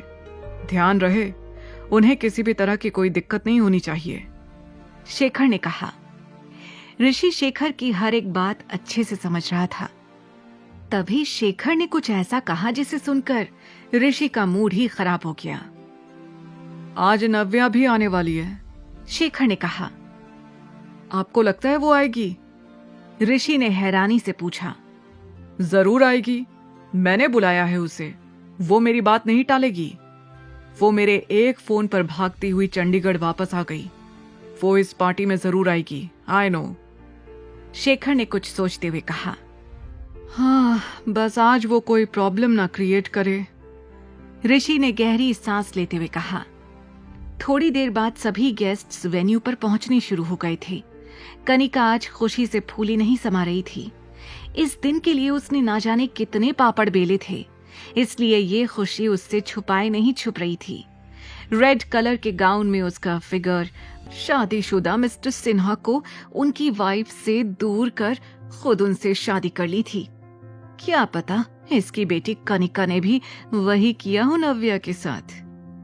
आज अगर वो होती तो इस कनिका की तरफ कोई देखता भी नहीं। उसकी पर्सनालिटी के आगे कभी कनिका दिखाई ही नहीं दी, इसलिए तो जलती है कनिका अपनी बड़ी बहन से। नव्या का तो औरा ही कुछ अलग है। मेहमानों के बीच कनिका और नव्या को लेकर कंपैरिजन हो रहा था। तभी उनमें से किसी एक गेस्ट ने मजाक मस्ती में तेज आवाज में कहा, मिस्टर सिन्हा, आपकी बड़ी बेटी दिखाई नहीं दे रही, कहाँ है वो? जहाँ तक मुझे याद है ये तो वही ऋषि शेखावत है ना, जिससे आपकी बड़ी बेटी नव्या की शादी होने वाली थी। ये बात जोर से उठते ही मानो पूरे हॉल में सन्नाटा छा गया था। हर किसी का मुंह खुला और आंखें फटी रह गई थी। कनिका का मुस्कुराता चेहरा गुस्से में तब्दील हो गया था और ऋषि को अचानक नव्या याद आ गई थी। मेहमानों के बीच हो रही बातों से शेखर का खून खौल रहा था। इससे पहले कि शेखर इस बात का जवाब दे पाता, अचानक से लोगों ने पीछे पलटकर देखना शुरू कर दिया। वो देखो, नव्या आ गई। ब्लू साड़ी में नव्या आरव का हाथ पकड़े उस पार्टी में आ रही थी। वहां मौजूद हर गेस्ट का ध्यान एक ही पल में नव्या ने अपनी ओर खींच लिया था। Wow, how beautiful she is. वहां खड़े एक गेस्ट ने कहा। नव्या को आरव के साथ देखकर शेखर, कनिका, ऋषि और शिखा का पारा चढ़ गया था। शेखर घूर कर नव्या और आरव को देख रहा था। वो तमतमाते हुए आगे आया और नव्या के सामने खड़े होकर उसे दरवाजे पर ही रोक लिया। तुम यहाँ इस लड़के के साथ क्या कर रही हो? तुम जानबूझकर अपनी बहन की एंगेजमेंट पार्टी खराब करने आई हो ना? शेखर ने नव्या को घूरते हुए कहा। इस लड़के का नाम आरव है और आरव मेरा बेटा है। और वैसे भी आपने तो मुझे बेंगलुरु से इसी सगाई के लिए बुलाया है ना, तो लीजिए, आई एम हियर। नव्या ने भी शेखर की आंखों में देखते हुए कहा। डोंट यू, मैंने कहा था कि तुम इस लड़के को लेकर यहाँ नहीं आ सकती। अभी के अभी इसे यहाँ से भेजो, वरना मैं इसका हाथ पकड़कर इसे यहाँ से निकाल दूंगा। मेरे बेटे को छूने के बारे में सोचिएगा भी मत। अगर आपको मेरे यहाँ होने से इतनी ही दिक्कत है तो ठीक है, मैं चली जाती हूँ। इतना कहकर नव्या वहां से जाने के लिए मुड़ गई, पर तभी पीछे से कनिका की घबराई हुई आवाज आई। दीदी स्टॉप। वो दौड़ते हुए नव्या के पास आई और दिखावटी फिक्र के साथ बोली, तुम भी ना दीदी, डैड गुस्से में है। 2-4 शब्द ज्यादा कह भी दिए तो क्या तुम सच में यहाँ से चली जाओगी? नव्या को उसके एक्सप्रेशंस के साथ साथ उसकी एक एक बात भी फेक लग रही थी। तुम्हें देखकर डैड को सब कुछ याद आ जाता है। तुम जानती नहीं हो 6 साल पहले उन्होंने क्या कुछ सहा है, इसलिए वो फिर से कोई प्रॉब्लम नहीं चाहते। Please try and understand. Please अब गुस्सा छोड़ दो। आज मेरी एंगेजमेंट है and I need your blessings. Kanika ने ऋषि का हाथ पकड़ते हुए कहा। उसका चेहरा देखकर नव्या समझ गई थी कि वो क्या साबित करना चाहती थी। ऋषि को आज ऑफिशियली अपना बनाकर कनिका एक बार फिर नव्या को हारता हुआ देखना चाहती थी, इसलिए वो किसी भी तरह से उसे एंगेजमेंट तक रोक रही थी। नव्या चुपचाप कनिका का ये तमाशा देख रही थी। डैड, अब प्लीज आप ही कुछ कहिए ना दीदी से। दीदी आपके रोकने पर ही रुकेगी। मेरी बातों का तो कुछ खास असर हो ही नहीं रहा। कनिका ने मुस्कुराकर कहा। शेखर गुस्से में आरव की तरफ देख रहा था। पार्टी में खड़े लोगों की बातें उसके कानों में गूंज रही थी। फिर अचानक उसका ध्यान मिस्टर अहलूवालिया पर गया। उसने अपने दिमाग को ठंडा किया और कुछ सोचने लगा। उसने नव्या से कहा, ठीक है, तुम रुक सकती हो, लेकिन एक किनारे पर चुपचाप खड़ी हो जाओ। मैं नहीं चाहता तुम्हारा ये बेटा आरव हर जगह घूमे और लोग इसे देखकर 10 सवाल करें। क्या नव्या मान लेगी शेखर की बात? क्या चल रहा था शेखर के दिमाग में? क्या नया मोड़ लाएगी ये पार्टी नव्या की जिंदगी में? ये सब जो अभी हुआ था वो नव्या के ख्यालों की गुत्थी थी। उसे अच्छे से याद था कि किस तरह उसके पिता ने उसके साथ एंगेजमेंट पार्टी में ज्यादती करी थी, किस तरह उन्होंने आरव के खिलाफ बुरे शब्दों का प्रयोग किया था, और आज वही आरव को किसी होटल में छुपाए हुए थे। आरव का नाम सुनते ही ऋषि के तन बदन में मानो आग सी लग जाती थी। उसे एक ही झटके में नव्या का दिया धोखा याद आ जाता था। I just hate that kid, Rishi ने दांत पीसते हुए चिढ़कर कहा। पर इस वक्त वो हमारी फैमिली के लिए इम्पोर्टेंट है, इसीलिए न चाहते हुए भी मुझे उसका ध्यान रखना पड़ेगा। डैड का ऑर्डर है। डोंट टेक स्ट्रेस, मैं भी तुम्हारे साथ चलता हूँ। कुछ सोचकर ऋषि ने कहा, सच तुम चलोगे मेरे साथ? That would be a huge help, Kanika ने कहा और ऋषि को हक कर लिया। इसके बाद दोनों होटल जाने के लिए घर से बाहर निकलने लगे। आरव तक पहुंचने का यही सही मौका है, मुझे जल्द से जल्द इनका पीछा करना होगा, नव्या ने खुद से कहा, और उन दोनों के निकलते ही खुद भी पीछे से बाहर निकलकर आगे वाले गेट पर पहुंच गई। उसने छुपकर कनिका और ऋषि को कार से निकलते हुए देखा और उनके जाते ही तुरंत उसने एक ऑटो कर लिया। कुछ देर बाद उसने देखा ऋषि की कार होटल गैलेक्सी के सामने रुकी। कुछ दूरी पर ही नव्या ने ओमेटो रुकवा दी और वहीं पर उतर गई। वो किसी भी तरह का रिस्क नहीं लेना चाहती थी। आखिरकार बात आरव की थी। उसने उतर के देखा तो सामने एक आलीशान होटल था। नव्या ने उनके पीछे जाने की कोशिश की। वहाँ के स्टाफ मेंबर ने उसे रोक लिया। Excuse me mom, can I see your membership card? Staff member ने पूछा। सॉरी, मेरे पास कोई कार्ड नहीं है। उसकी नजर अभी भी ऋषि और कनिका पर थी। Then I am sorry mom, हम बिना मेंबरशिप कार्ड के आपको अंदर जाने नहीं दे सकते हैं, स्टाफ मेंबर ने फॉर्मल तरह से कहा। इसी होटल के 5वें फ्लोर पर एक प्रेसिडेंशियल स्वीट था जहां सिर्फ अमीर आकर ठहरते थे। आज इस कमरे में अविनाश अपने डैड रतन आहूजा और मॉम शिरीन आहूजा के साथ डिनर करने के लिए आया था। शिरीन और रतन कुछ समय से बिजनेस के सिलसिले में लंदन थे। कल ही वो लंदन से वापस चंडीगढ़ आए थे, इसलिए वो सबसे पहले अपने बेटे अविनाश के साथ क्वालिटी टाइम स्पेंड करना चाहते थे। तुम्हें हमारे साथ लंदन आना चाहिए था, इट वॉज ग्रेट, शिरीन ने कहा। दिखने में स्मार्ट, एलिगेंट और क्लासी शिरीन हमेशा से वर्किंग थी। लाइफ में सब कुछ हासिल किया था, लेकिन अब उनकी बस एक ही चिंता थी, अविनाश की शादी। आई नो मॉम, लंदन जाकर भी आप मेरा पीछा नहीं छोड़ देने वाली थी। मुझे पता है वहाँ भी किसी न किसी लड़की से मिलवाने का प्लान था आपका, अविनाश ने सैलेड खाते हुए कहा। हाँ तो माँ हूँ तुम्हारी, फिक्र होती है मुझे तुम्हारी। रतन तुम ही बोलो, मैं क्या कुछ गलत कह रही हूँ? शिरीन ने परेशान होकर कहा। शिरीन डोंट फोर्स हिम, रतन ने प्यार से कहा। यही वजह है कि ये अब मेरी बात नहीं सुनता, अपने डैड का सपोर्ट जो मिलता है उसे। मॉम प्लीज, अविनाश ने कहा। अभी माना कि पिछले सालों में तुम काफी बिजी थे, इस कंपनी को कहां से कहां पहुंचाया है तुमने, दिन रात मेहनत की तुमने। इस दौरान तुम्हें अपनी लाइफ के बारे में सोचने का टाइम ही नहीं मिला होगा। आई अंडरस्टैंड दैट, लेकिन अब तो सब कुछ स्टेबल है। तुम कंट्री के टॉप बिजनेसमैन में से एक हो, तुम्हारी एक अलग पहचान है। अब तुम्हें आगे के बारे में सोचना चाहिए, शिरीन ने अविनाश को समझाते हुए कहा। एक माँ होने के नाते शिरीन के भी वही अरमान थे जो हर माँ के होते हैं। शिरीन सही कह रही है, company is doing well now. अब तुम्हें अपनी शादी के बारे में सोचना चाहिए। मुझे तो समझ नहीं आता कि अभी तक तुम्हारी कोई गर्लफ्रेंड कैसे नहीं बनी। ये सुनकर अविनाश ने इरिटेट होकर कहा, डैड, मैं शादी करने से मना नहीं कर रहा हूँ, लेकिन मैं ये सिर्फ करने के लिए नहीं करना चाहता। There has to be emotions। Avinash ये कह ही रहा था कि तभी उसकी नजर विंडो से बाहर गई। उसने स्वीट के बाहर जो देखा, उसने उसका ध्यान पूरी तरह से अपनी ओर खींच लिया था। ये यहाँ भी, उसने मन में सोचा। अविनाश साफ देख पा रहा था कि नव्या घबराई परेशान सी होटल के बाहर थी। उसी वक्त शीरीन का ध्यान अविनाश की तनी हुई आईब्राउज पर गया। उसने तुरंत पूछा, Avi, what happened? Is everything all right? ये आवाज सुनते ही अविनाश ने वापस अपना ध्यान अपने डिनर पर लगा लिया। नथिंग मच कहकर वो ऐसे प्रिटेंड करने लगा जैसे उसने नव्या को देखा ही नहीं। उसने अपनी नजर नव्या से जरूर हटा ली थी, लेकिन उसके मन और दिमाग में अभी भी वही घूम रही थी। ये यहाँ क्या कर रही है?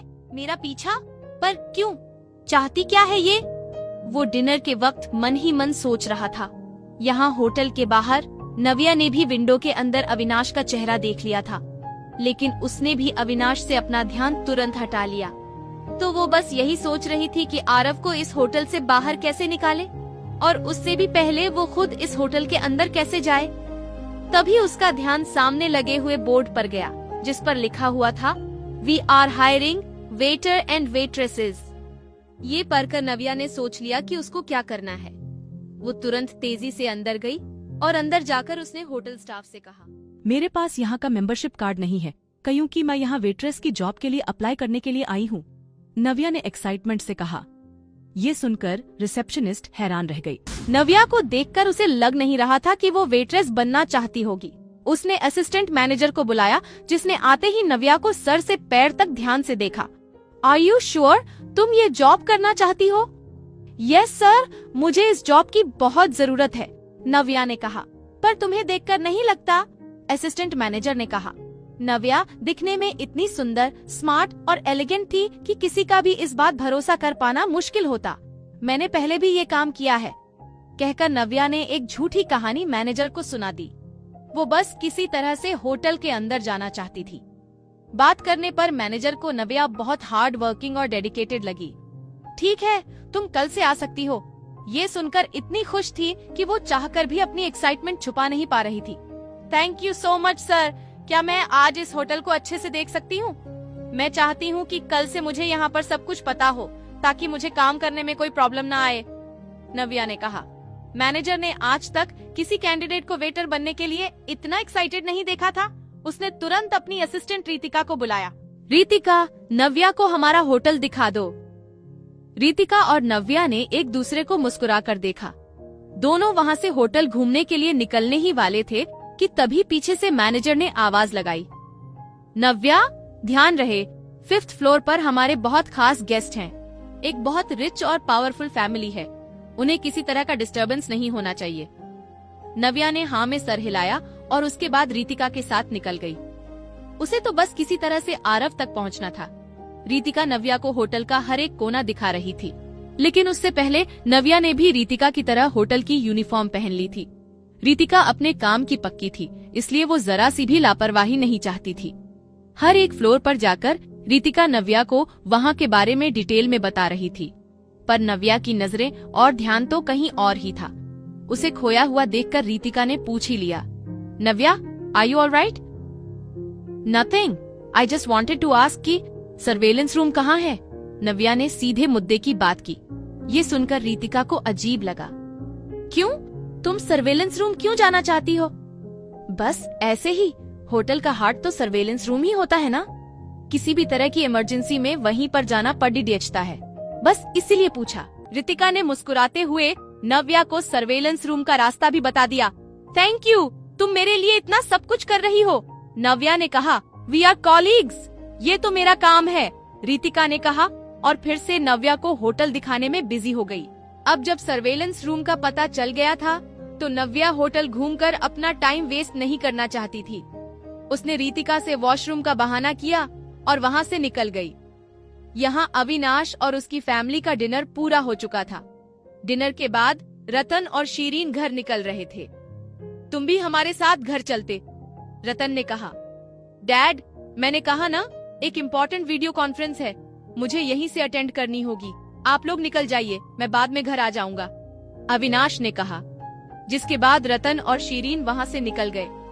अविनाश अपने ऑफिशियल गेटअप में आ चुका था, शर्ट, टाई और सामने लैपटॉप। यहाँ नव्या वॉशरूम का बहाना करके सर्वेलेंस रूम ढूंढने निकल तो गई थी, लेकिन अभी तक उसे सर्वेलेंस रूम मिला नहीं था।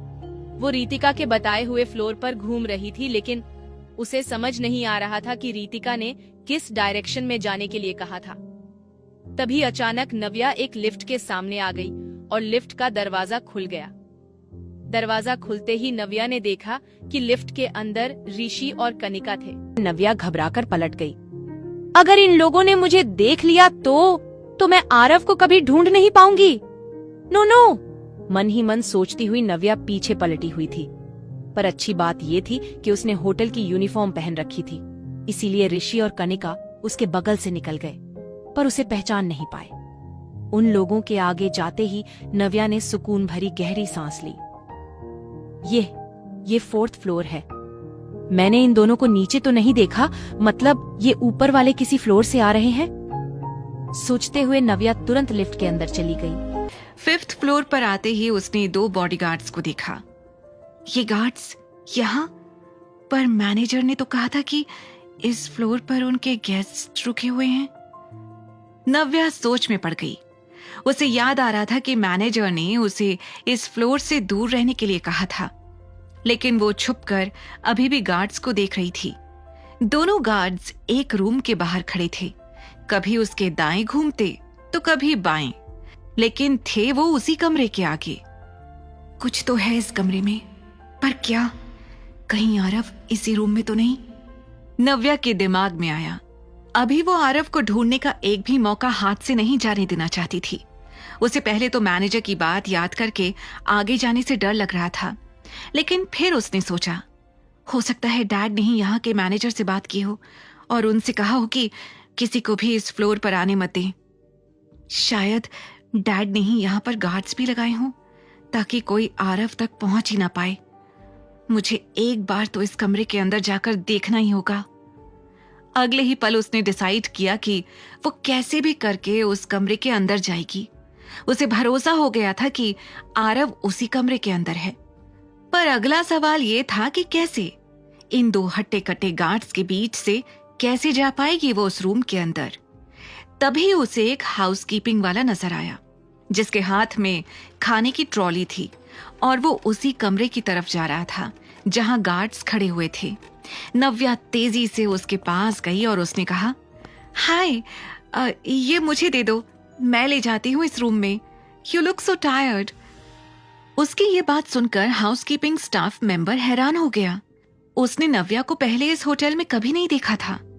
उसने सर से लेकर पैर तक उसे ध्यान से देखते हुए पूछा, तुम कौन हो? मैंने आज ही ज्वाइन किया है ये होटल, इसलिए शायद तुमने मुझे देखा ही नहीं होगा। वैसे भी इतना बड़ा होटल है और इतने सारे एम्प्लॉइज, लोग कैसे ही पहचानेंगे एक दूसरे को? नव्या ने हड़बड़ाकर कहा। उस स्टाफ मेंबर को नव्या की बातें थोड़ी अजीब लग रही थी, लेकिन नव्या की यूनिफॉर्म यही कह रही थी कि वो इसी होटल का स्टाफ है। इससे पहले कि वो नव्या पर शक करता, नव्या ने उसके हाथ से फूड ट्रॉली ले ली। ये मुझे दे दो, मैं हैंडल कर लूंगी, तुम ना जाकर रेस्ट करो। वैसे भी तुम्हारे चेहरे से ऐसा लग रहा है जैसे तुमने पिछले कुछ दिनों से ठीक से रेस्ट नहीं किया है, नव्या ने झूठ बोलते हुए कहा। उसके जाते ही नव्या ने गहरी सांस ली और गार्ड्स वाले रूम की तरफ बढ़ने लग गई। बस अब आरव मुझसे थोड़ी ही दूर है, एक बार मैं उसे देख लूं, फिर मुझे उसे यहां से ले जाने से कोई नहीं रुक सकता। मन में सोचती हुई नव्या गेट तक पहुंची तो वहां खड़े गार्ड्स उसे देखने लग गए। इससे पहले कि वो कुछ पूछते, नव्या ने कहा, डिनर। गार्ड्स ने उसकी यूनिफॉर्म और हाथ में ट्रॉली को देखकर उसे रूम में जाने दिया। जैसे ही वो रूम के अंदर गई, उसने एक बड़ा आलीशान खुशबूदार कमरा देखा जिसमें कोई भी नजर नहीं आ रहा था। आरव कहाँ है? नव्या ने धीरे से खुद से पूछा। उसने खाने की ट्रॉली वहीं पर छोड़ी और कमरे के हर एक कोने में आरव को ढूंढने लग गई, पर उसी वक्त उसे रियलाइज हो गया कि इस कमरे में कोई भी नहीं है। ये कैसे हो सकता है? जब ये कमरा खाली है तो बाहर खड़े वो गार्ड्स खाली कमरे की पहरेदारी कर रहे हैं। वो मन ही मन सोच रही थी। उसे लग रहा था कि कहीं ये भी आरव को छुपाने के लिए उसके डैड की तरफ से कोई चालाकी तो नहीं। तभी अचानक उसके कानों में पानी की आवाज आई। उसने पलट कर देखा तो उसके ठीक पीछे बाथरूम था, जिसका दरवाजा हल्का पारदर्शी था। उसने देखा कि एक लंबा और गोरा आदमी बाथरूम के अंदर शावर से नहा रहा था। ये नजारा देखते ही नव्या पीछे पलट गई। ओ तेरी, ये मैं कहाँ आ गई? ये तो किसी और का कमरा है। अंदर बाथरूम में जो नहा रहा था उसे बाहर हो रही हलचल की आवाज सुनाई दे गई थी। उसने तुरंत शावर बंद किया। शावर बंद करते ही कमरे में और भी ज्यादा सन्नाटा छा गया था। ये बाहर किस तरह की आवाज हो रही है? मेरे कमरे में कौन है? कहकर उस शख्स ने तुरंत अपनी टॉवल कमर पर लपेटी। यह नव्या तेजी से उठकर खड़ी हो गई थी और फिर से कमरे से बाहर भाग रही थी, लेकिन जल्दबाजी में एक बार फिर उसका पैर फिसल गया और वो दरवाजे से भिड़ गई। इस बार उसने खुद को गिरने से बचा लिया, लेकिन उसके पैर में चोट आ गई थी। मुझे निकलना होगा जल्द से जल्द। नव्या खुद से बोले जा रही थी, लेकिन तभी बाथरूम का दरवाजा खुला। तुम फिर यहां आ गई? तुम इतनी डेस्परेट हो, मैंने सोचा भी नहीं था। ये आवाज नव्या को जानी पहचानी लग रही थी। उसने पलट कर देखा तो उसके पीछे टॉवल में अविनाश आहूजा खड़ा हुआ था। उसे फिर एक बार अपने सामने देखकर नव्या ने अपना सिर पकड़ लिया। ओह नो, पूरी दुनिया में मुझे इसी का कमरा मिला था अंदर आने के लिए। उसने खुद से इरिटेट होकर कहा। जिस तरह से अविनाश की नजरें उसे घूर रही थीं, वो समझ गई थी कि अविनाश जरूर कुछ गलत ही समझ रहा होगा। नव्या ने एक गहरी सांस लेते हुए अंदर आकर कहा, What a coincidence.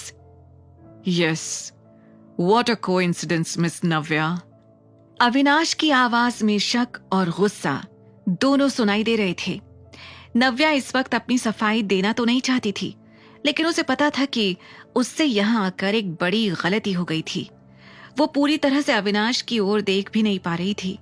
टॉवल में उसे देखकर वो बार बार हेजिटेशन से अपनी नजरें नीचे कर ले रही थी।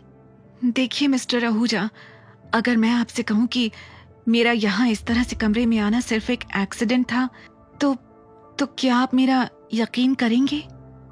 नव्या ने घबराई हुई हालत में कहा। यह सुनकर अविनाश को हंसी आ गई। वो धीरे धीरे नव्या के पास आया और उसके कानों के पास आकर गहरी सांस में कहा, हाँ, तुम्हें सच में लगता है मैं तुम्हारा यकीन करूंगा? रियली? मैं तो यहाँ सिर्फ अपने बेटे को ढूंढने के लिए आई थी। बाहर खड़े गार्ड्स को देखकर मुझे लगा कि वो यहाँ इस कमरे में है। आई एम सो सॉरी, नव्या ने घबरा कर कहा। वो बस किसी तरह से अब इस कमरे से निकलना चाहती थी, पर अविनाश को उसकी बातें मजाक से कम नहीं लग रही थी। हाँ, अभी भी अपने बेटे को यूज कर रही हो।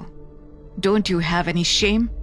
अगर मेरे करीब ही आना चाहती थी तो पहले कह देती। आप गलत समझ रहे हैं। मैं आपके पीछे क्यों आऊंगी? मुझे सिर्फ अपना बेटा चाहिए। प्लीज मुझे यहां से जाने दीजिए। मुझे आरव को ढूंढना है, उसने घबरा कर कहा और अपने आप को अविनाश से दूर करने की कोशिश की। लेकिन उससे पहले ही अविनाश ने उसके हाथ को मरोड़कर पीछे कर दिया। देखिए मिस्टर, मैं इस कमरे में गलती से आ गई और इसके लिए मैंने आपको सॉरी भी कह दिया है। अब इसके आगे आप क्या सोचते हैं और क्या नहीं, मुझे इससे कोई फर्क नहीं पड़ता है। इतना कहकर नव्या ने इस बार अपने दोनों हाथों की ताकत से अविनाश को जोर से पीछे की ओर धक्का दिया और खुद से दूर कर दिया। अविनाश के पीछे हटते ही नव्या ने रूम का दरवाजा खोला और बाहर निकल गई। अविनाश उसे घूर कर देख रहा था। अंदर ही अंदर उसके गुस्से का उबाल और बढ़ता जा रहा था। ये तुमने ठीक नहीं किया मिस नव्या। उसने तुरंत अपने कपड़े पहने और बाहर निकल गया। बाहर खड़े गार्ड्स ने अविनाश को देखते ही उसे ग्रीट किया। तुम लोगों ने एक लड़की को यहां से निकलते हुए देखा? अविनाश ने कड़ी आवाज में पूछा। हाँ सर, वो यूनिफॉर्म में। एक गार्ड ने झट से कहा। हाँ वही। किस तरफ गई है वो? सर वो तो सामने लिफ्ट की ओर गई थी। तो जाओ ढूंढो उसे।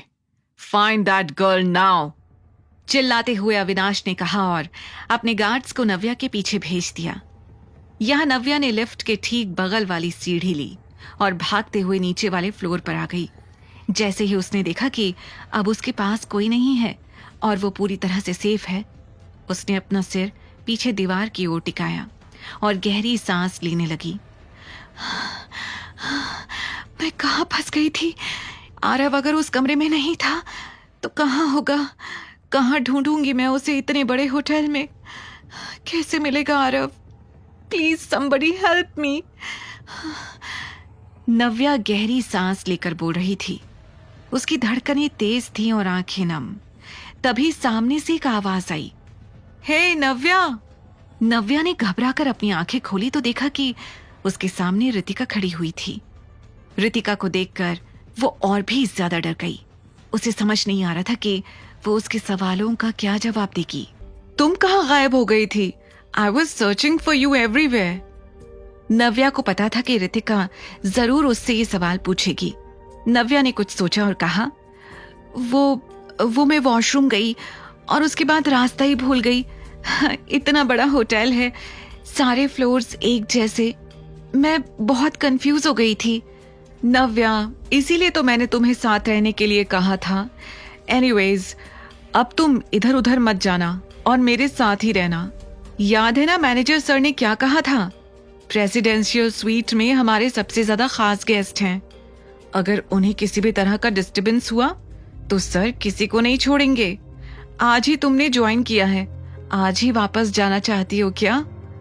रितिका ने नव्या को समझाया। अब मैं रितिका को कैसे बताऊं कि मैं उसी खास मेहमान के कमरे से आ रही हूं? नव्या घबराई हुई मन ही मन सोच रही थी। कहाँ खो गई? चलें बाकी का होटल देखने, रितिका ने कहा और आगे की ओर चलने लग गई। मैं ज्यादा देर तक रितिका के साथ नहीं रह सकती। इसकी ड्यूटी खत्म होने के बाद मुझे भी यहां से जाना पड़ेगा, पर उससे पहले मुझे आरव को ढूंढना है। नव्या खुद से बोलते हुए रितिका के साथ आगे बढ़ती जा रही थी। उधर अविनाश के बॉडीगार्ड्स नव्या के बारे में पता लगाकर वापस अविनाश के पास दौड़ते हुए आ गए। उनको देखते ही अविनाश ने पूछा, कुछ पता चला उसका? हाँ सर, एक अपडेट है। उस लड़की ने आज ही ये होटल ज्वाइन किया है। She is a waitress here और वो अपनी एक कोलीग के साथ होटल चेकआउट कर रही है, बॉडीगार्ड ने कहा। यह सुनकर अविनाश कंफ्यूज्ड हो गया। नव्या को देखकर उसे ऐसा कभी नहीं लगा था कि उसे कभी इस तरह की जॉब करनी पड़ सकती है। उसे कुछ समझ नहीं आ रहा था। वेट्रेस? पर क्यों? अविनाश खुद से पूछ रहा था। वो ये सोच ही रहा था कि तभी उसे एक जोर की आवाज आई। ये आवाज किसी भारी सामान के गिरने की थी। What's that? अविनाश ने हैरानी से पूछा। उसके साथ साथ उसके बॉडीगार्ड्स भी एक दूसरे का मुंह देख रहे थे। उन तीनों को वो आवाज बड़ी अजीब लगी। उनमें से एक बॉडीगार्ड ने बाहर जाकर चेक किया, लेकिन उसे कोई भी नजर नहीं आया। वो अंदर आकर ये बात अविनाश को बताने ही वाला था कि तभी एक और आवाज आई। इस बार ये आवाज कांच के गिरने की थी। इस बार अविनाश को लगा कि आसपास सच में कुछ गड़बड़ है। यह आवाज शायद पास वाले रूम से आ रही है। जाओ जाकर चेक करो और समझाओ उन्हें कि जब इतने बड़े होटल में रहना नहीं आता तो आते क्यों हैं। अविनाश ने गुस्से में अपने बॉडीगार्ड्स को बाहर भेज दिया। गार्ड्स तुरंत पास वाले रूम के बाहर खड़े हो गए। उन्हें अभी भी अंदर से सामान गिरने और किसी के चिल्लाने की आवाज आ रही थी। उन दोनों ने एक दूसरे को देखा और फिर डोर बेल बजा दी। बेल की आवाज सुनते ही अंदर एक आदमी ने डोर के फिश आई से झांक कर देखा। बाहर हट्टे कट्टे बॉडीगार्ड्स को देखकर वो डर गया। उसने तुरंत अंदर से चिल्लाते हुए कहा, क्या है? बाहर कौन है? अंदर क्या कर रहे हो? ये आवाजें कैसी हैं? तुम्हें पता भी है तुम्हारे बगल वाले रूम में कौन रह रहा है? शांति से रहो और दूसरों को भी रहने दो। अविनाश के गार्ड्स ने अंदर वाले आदमी को जोर से डांटते हुए कहा। जैसे ही गार्ड्स वापस अविनाश के कमरे की ओर जाने लगे, उन्हें एक बच्चे की आवाज आई। छोड़ो मुझे, जाने दो मुझे। मेरे पापा आकर तुम लोगों को बहुत मारेंगे। मेरे पापा बहुत पावरफुल हैं। बच्चे की आवाज इतनी तेज थी कि इस बार अविनाश को भी सुनाई दे गई थी। इससे पहले कि बॉडीगार्ड्स अंदर जाते, अविनाश कमरे से बाहर आ गया। उसने घबराई हुई आवाज में पूछा, ये आवाज तो जानी पहचानी सी लग रही है। कहां से आ रही है ये आवाज? सर, इस कमरे से। हमने समझाया इन्हें, लेकिन ये चुप होने का नाम ही नहीं ले रहे हैं। बॉडीगार्ड्स ने डरते हुए कहा। ये सुनते ही अविनाश के दिमाग की घंटी बजने लगी। उसे नव्या की बात याद आ गई, जब उसने कहा था कि आरव गायब है। वो बिना और कुछ सोचे बगल वाले रूम के बाहर आ गया और जोर से नॉक करने लगा। दरवाजा खोलो, कौन है अंदर? अविनाश ने गुस्से से चिल्लाते हुए कहा। उसके चेहरे पर अब आरव के लिए फिक्र साफ दिखाई दे रही थी। अंदर जो आदमी थे, उन्होंने फिर से झांक कर देखा। इस बार अविनाश को सामने देखकर उन्हें समझ आ गया कि ये कोई छोटा मोटा आदमी नहीं है। डर के कारण उन लोगों ने दरवाजे को अंदर से पकड़ लिया। वो किसी भी कीमत पर दरवाजा खुलने नहीं देना चाहते थे। बाहर अविनाश के सब्र का बांध अब टूटता जा रहा था। दरवाजा खोलो डैम इट! उसने एक आखिरी बार जोर से चिल्लाकर कहा। लेकिन जब उसके बाद भी दरवाजा नहीं खुला, तो वो 3 कदम पीछे गया और जोर से अपना पैर दरवाजे पर दे मारा। एक ही बार में दरवाजा अंदर तक खुल गया और उसके पीछे खड़े आदमी पीछे तक गिर गए। अविनाश के दरवाजा तोड़ते ही उसके बॉडीगार्ड्स तन तनाते हुए अंदर आ गए और तभी उसने देखा कि सामने के सोफे पर आरव अपनी कमर पर हाथ रखे हुए खड़ा था। उसने हाफ पैंट्स और एक कैजुअल टी शर्ट पहनी हुई थी। उसके बाल बिखरे थे और चेहरे पर उन गुंडों के लिए गुस्सा था। जैसे ही उसने अविनाश को देखा, खुशी से चिल्ला पड़ा, पापा आप आ गए। आरव को देखकर अविनाश का दिल पसीज गया था। यहाँ इन गुंडों के बीच, इसका मतलब है कि नव्या सही कह रही थी। उसे सच में मेरी हेल्प चाहिए थी और मैं उसे गलत समझता रहा। वो आरव का सर सहलाते हुए सोच रहा था। आरव, ये सब हुआ कैसे? तुम यहाँ क्या कर रहे हो इन लोगों के साथ? कौन है ये लोग? अविनाश ने उन गुंडों की तरफ इशारा करते हुए आरव से पूछा। वो ईविल आंटी ने ये सब कुछ किया, आरव ने सैड फेस बनाते हुए कहा। वो भले ही अपनी तरफ से उन गुंडों से लड़ रहा था, उन्हें मार रहा था, लेकिन अंदर से वो भी बहुत डरा हुआ था। अविनाश को देखते ही उसकी जान में जान आ गई थी। Evil aunty? हाँ, कनिका मौसी ने मुझे यहाँ इन लोगों के साथ छोड़ा है। मैंने उनसे कितना कहा था कि मुझे यहाँ नहीं रहना, मुझे मम्मा के पास जाना है, लेकिन उन्होंने नहीं सुना। बस मुझे यहाँ इन लोगों के साथ छोड़ दिया। आई हेट हर, वो बहुत बुरी हैं।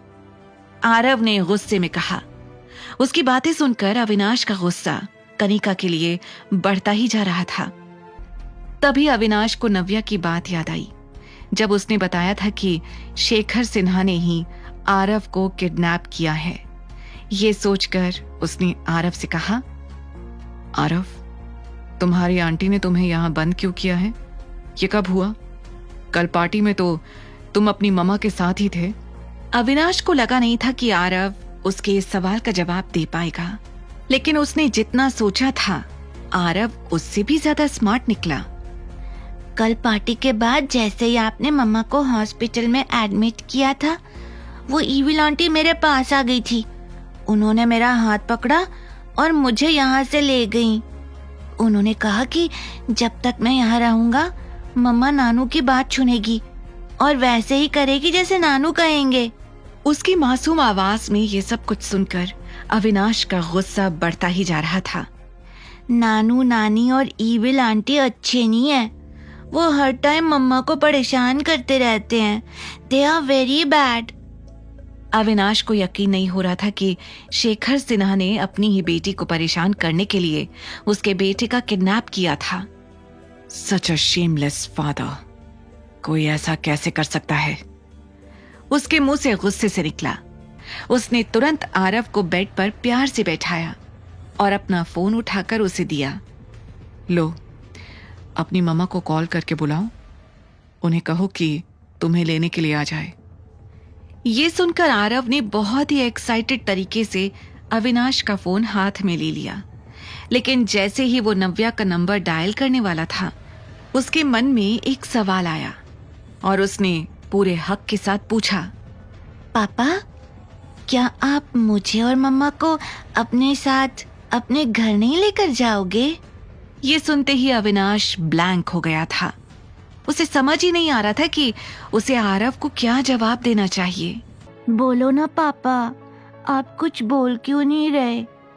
इस बार अविनाश के लिए आरव को जवाब देना जरूरी हो गया था। आरव, मैंने आपसे पहले भी कहा है कि मैं आपका पापा नहीं हूँ। आपकी मम्मा अगर सुनेगी तो वो गुस्सा होगी। पर आप ही मेरे पापा हो, मुझे पता है। आरव ने इस बार और जिद से कहा, आरव, मैंने कहा ना, मैं आपका पापा नहीं हूँ।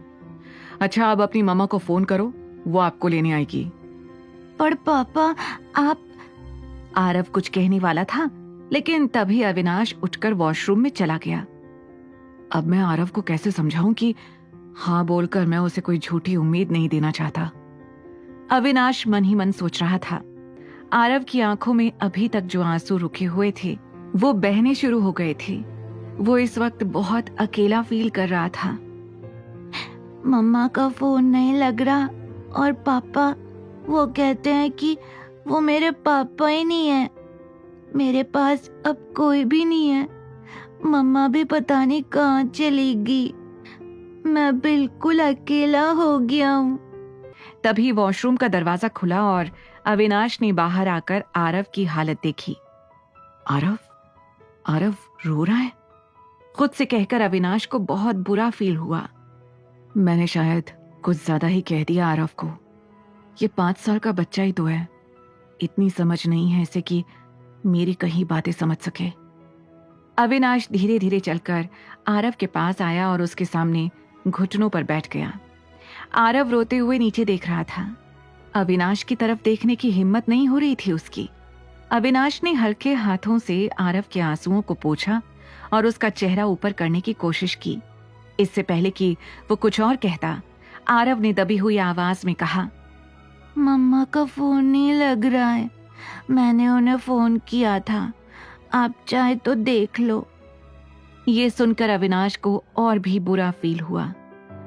आरव को लग रहा है कि मैं उसे जानबूझकर खुद से दूर कर रहा हूं, पर मैं उसे कैसे समझाऊं कि मैं उससे झूठ नहीं बोल रहा। अविनाश अपने मन में कह रहा था। फिर उसने कुछ सोचा और आरव का हाथ पकड़ लिया। कोई बात नहीं, आज रात आप मेरे साथ ही रुक जाओ, कल आपकी मम्मा आपको लेने जरूर आ जाएगी। ये सुनकर आरव का मुरझाया हुआ चेहरा खिल उठा। उसने तुरंत अपने गीले चेहरे को पोंछा और अविनाश के गले लग गया। ये thank you papa, you are too good. Aarav को खुश देखकर अविनाश को भी रिलैक्स्ड फील होने लगा। आरव को खाना खिलाने के बाद उसने उसे छोटे वाले बेड पर सुला दिया और खुद अपने बेड पर सोने के लिए चला गया। उसने आज तक किसी बच्चे के साथ इतना टाइम स्पेंड नहीं किया था, इसलिए आरव के साथ रहना उसके लिए बहुत अलग एक्सपीरियंस था। वो नहीं जानता था कि बच्चों को अकेले सोने में दिक्कत होती है। आरव बिना कुछ कहे चुपचाप लेटा हुआ था। उसे डर था कि अगर वो अविनाश से कुछ कहेगा तो शायद वो उसे वहां रहने ना दे। लेकिन जिस तरह से वो बार बार करवट बदल रहा था, अविनाश ने ये चीज दूर से भांप ली थी। क्या हुआ आरव, तुम्हें नींद नहीं आ रही क्या? उसने पूछा। आरव बिना कुछ कहे पलटकर लेट गया। अविनाश समझ गया कि आरव अपसेट है, लेकिन कुछ कह नहीं रहा। उसने कुछ सोचा और अपने बेड से उठकर आरव के पास चला गया। उसने आरव को अपनी गोद में उठा लिया और उसे अपने बेड पर ले आया। उससे प्यार से कहा, अब सो जाओ आराम से। आरव एकटक अपनी टिमटिमाती आंखों से अविनाश को देखे जा रहा था। आपको कैसे पता चला कि मुझे अकेले नींद नहीं आती? आरव ने पूछा। ये सुनकर अविनाश ने उसे मुस्कुराकर देखा और कहा, बस चल गया, अब तुम सो जाओ। ये क्या हो रहा है मुझे? मैं इस बच्चे की हर बात क्यों मान रहा हूं? I mean, ये सब मुझे करते हुए अजीब भी लग रहा है और मैं खुद को रोक भी नहीं पा रहा हूं, पर क्यों? अविनाश खुद से कई सवाल पूछ रहा था पर उसके पास कोई जवाब नहीं था। उधर रात भर आरव को याद करते हुए नव्या को एक पल भी नींद नहीं आई थी। उसे बस अगले दिन का इंतजार था ताकि वो आरव को जल्द से जल्द वापस ला सके। अगली सुबह वो वक्त से पहले ही होटल पहुंच गई। उसे वहां पर देखकर मैनेजर ने खुशी से कहा, गुड वर्क, तुम टाइम से पहले आ गई। I really like your dedication, इसलिए मैं तुम्हें बड़ी जिम्मेदारी दे रहा हूँ। हमारे टॉप फ्लोर पर VIP गेस्ट्स हैं, वहां पर तुम ड्यूटी करोगी। बस ध्यान रहे कोई गलती नहीं होनी चाहिए। ये सुनते ही नव्या को अविनाश की भूरी आंखें याद आ गईं, जो उसे कल घूर रही थीं। अपनी नौकरी बचाने के लिए उसने हाँ कह दिया। वैसे भी वो खुद अविनाश को दोबारा फेस नहीं करना चाहती थी। जैसे ही वो लिफ्ट के पास आई, उसने खुद से कहा, VIP गेस्ट अगर टॉप फ्लोर पर रुके हैं तो हो सकता है कि आरव को भी पापा ने वहीं पर रुकवाया हो। वो किसी भी तरह का रिस्क नहीं लेंगे। मुझे 5th फ्लोर के बाकी स्वीट्स को भी चेक करना चाहिए। जैसे ही लिफ्ट खुली, नव्या भागती हुई उससे बाहर निकली, लेकिन तभी उसे एक और लिफ्ट की आवाज सुनाई दी। उसने अपनी दाईं ओर देखा तो वहां से कोई आ रहा था। वो तुरंत छुप गई। उसने देखा कि बगल वाली लिफ्ट से कनिका आ रही है। उसे देखते ही नव्या की आंखें चौड़ी हो गईं। कनिका यहाँ? इसका मतलब है कि आरव भी इसी फ्लोर पर है। ये सोचकर उसने कनिका पर अपनी आंखें टिका ली। उसने देखा कि कनिका अविनाश के ठीक बगल वाले रूम में चली गई। नव्या ने उसका पीछा किया। जैसे ही कमरे का दरवाजा खुला, कनिका तेजी से अंदर चली गई। नव्या ने कमरे के बाहर खड़े होकर दरवाजे पर अपने कान लगा लिए। जैसे ही कनिका कमरे के अंदर गई, उसके होश उड़ गए। चारों ओर बिखरा हुआ सामान और उतरी हुई शक्ल के 2 आदमी। उसने चिल्लाकर पूछा, आरव कहाँ है? उसके इस सवाल पर दोनों आदमियों ने अपने सिर झुका लिए। ये देखकर कनिका का मानो खून खौल गया था। अरे कुछ बोलो, आरव कहाँ है? उन दोनों आदमियों ने एक दूसरे को डरते हुए देखा। वो कुछ कह पाते उससे पहले ही उन्हें अविनाश का चेहरा याद आ गया। इसलिए उन दोनों ने घबराई हुई हालत में कहानी बना ली। मैडम, मैं बाहर गया था होटल वालों से सिक्योरिटी को लेकर बात करने, और ये बस थोड़ी देर के लिए बाथरूम गया था। बस तभी उस चालाक लड़के को यहाँ से भागने का मौका मिल गया। मैंने चाबी वहाँ ऊपर रखी थी मैडम, लेकिन वो खोते दा पुत्र, उसने चढ़कर चाबी ले ली और यहाँ से भाग गया। कनिका को इस कहानी पर यकीन नहीं हो रहा था। उसे समझ नहीं आ रहा था कि इतना जरा सा बच्चा इतने हट्टे कट्टे आदमियों के बीच से निकल कैसे गया। तुम दोनों का दिमाग खराब है क्या? पता है ना वो बच्चा हमारे लिए कितना इम्पोर्टेंट था। अगर वो नहीं मिला तो हम नव्या से क्या कहेंगे? उसकी माँ हमारी बात कैसे सुनेगी? कनिका ने चिल्लाते हुए कहा और दोनों आदमियों को जोर से थप्पड़ लगाए। उसकी आवाज इतनी तेज थी कि बाहर खड़ी नव्या के कानों तक भी पहुंच गई थी। उसने तेजी से दरवाजा खोला और अंदर आ गई। उसे देखकर कनिका का मुंह खुला का खुला रह गया। तुम यहाँ क्या कर रही हो? You shut up. मेरा बेटा कहाँ है? ये सुनकर वो दोनों आदमी और भी ज्यादा घबरा गए। मैंने अभी अभी सुना कि वो कहीं भाग गया है। तुम लोगों ने मेरे बेटे को किडनैप किया था? दीदी, हमने उसे किडनैप नहीं किया था। आरव मेरे साथ था। इनफैक्ट ही वाज एंजॉयिंग, है ना? कनिका ने लड़खड़ाते हुए कहा और अपने आदमियों की तरफ देखा। एंजॉयिंग? रियली? नव्या कमरे का बिखरा हुआ सामान देख रही थी। ये सोचकर कि आरव ने इन लोगों के बीच से भागने की कितनी कोशिश की होगी, नव्या का दिल बैठा जा रहा था। उसने तुरंत उनमें से एक आदमी का कॉलर पकड़ लिया और चिल्लाकर पूछा, कहाँ है मेरा बेटा? क्या किया है तुम लोगों ने उसके साथ? कनिका ने नव्या का हाथ पकड़ा और उसे पीछे की तरफ खींच लिया, पर नव्या ने अपना हाथ उससे छुड़ाया और गुस्से में कहा, ठीक है, तुम लोग कुछ नहीं बताओगे तो मैं खुद ही पता कर लूंगी। मैं अभी पुलिस को बुलाऊंगी, उनसे कहूंगी कि तुम लोगों ने मेरे बेटे को किडनैप किया था और अब वो गायब है। उसे गुस्सा तो इतना आ रहा था कि वो कनिका को थप्पड़ मार मार कर उसका चेहरा खराब कर देना चाहती थी, लेकिन अभी उसे आरव की इतनी चिंता हो रही थी कि वो और कुछ भी नहीं करना चाहती थी। उसने तुरंत अपना फोन निकाला और पुलिस का नंबर डायल कर दिया। नव्या ने जैसे ही पुलिस का नंबर डायल किया, कनिका ने अपने आदमियों को इशारा किया। उन लोगों ने कनिका का इशारा समझ लिया और दोनों तुरंत आगे आ गए। उन लोगों ने नव्या के हाथ से फोन छीन लिया और उसके दोनों हाथों को पकड़कर पीछे कर दिया। यू मेरा फोन वापस करो, नव्या ने चिल्लाते हुए कहा। कनिका ने फोन तुरंत अपने हाथ में ले लिया और पुलिस का डायल्ड नंबर काट दिया। कनिका, मेरा फोन वापस करो। क्यों? ताकि तुम पुलिस को बुलाओ और हम सब जेल चले जाएं? ऐसा तो मैं होने नहीं दूंगी। कनिका ने मुस्कुराकर कहा। कनिका, मेरा बेटा छोटा है, सिर्फ 5 साल का है वो। पता नहीं कहाँ होगा वो। उसे तो ठीक से रोड क्रॉस करना भी नहीं आता है। प्लीज समझो, मुझे जाने दो। नव्या हर तरह से कोशिश कर रही थी कि कनिका उसकी बात को समझ जाए, पर कनिका को हर बार की तरह इस बार भी नव्या को तकलीफ में देखकर मजा आ रहा था। तुमने तो कहा था कि आरव के पास उसके डैड है, I mean, अविनाश आहूजा। वो तो इतना पावरफुल है, हो सकता है तुमसे पहले उसने आकर आरव को बचा लिया हो। कनिका ने टॉन्ट मारते हुए कहा।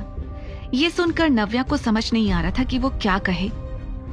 अगर वो सच में तुम्हारा हस्बैंड और आरव का डैड है तो वो नहीं रह पाएगा तुम दोनों के बिना। पहले उसने आरव को बचाया और अब तुम्हें बचा लेगा, फेयर ना?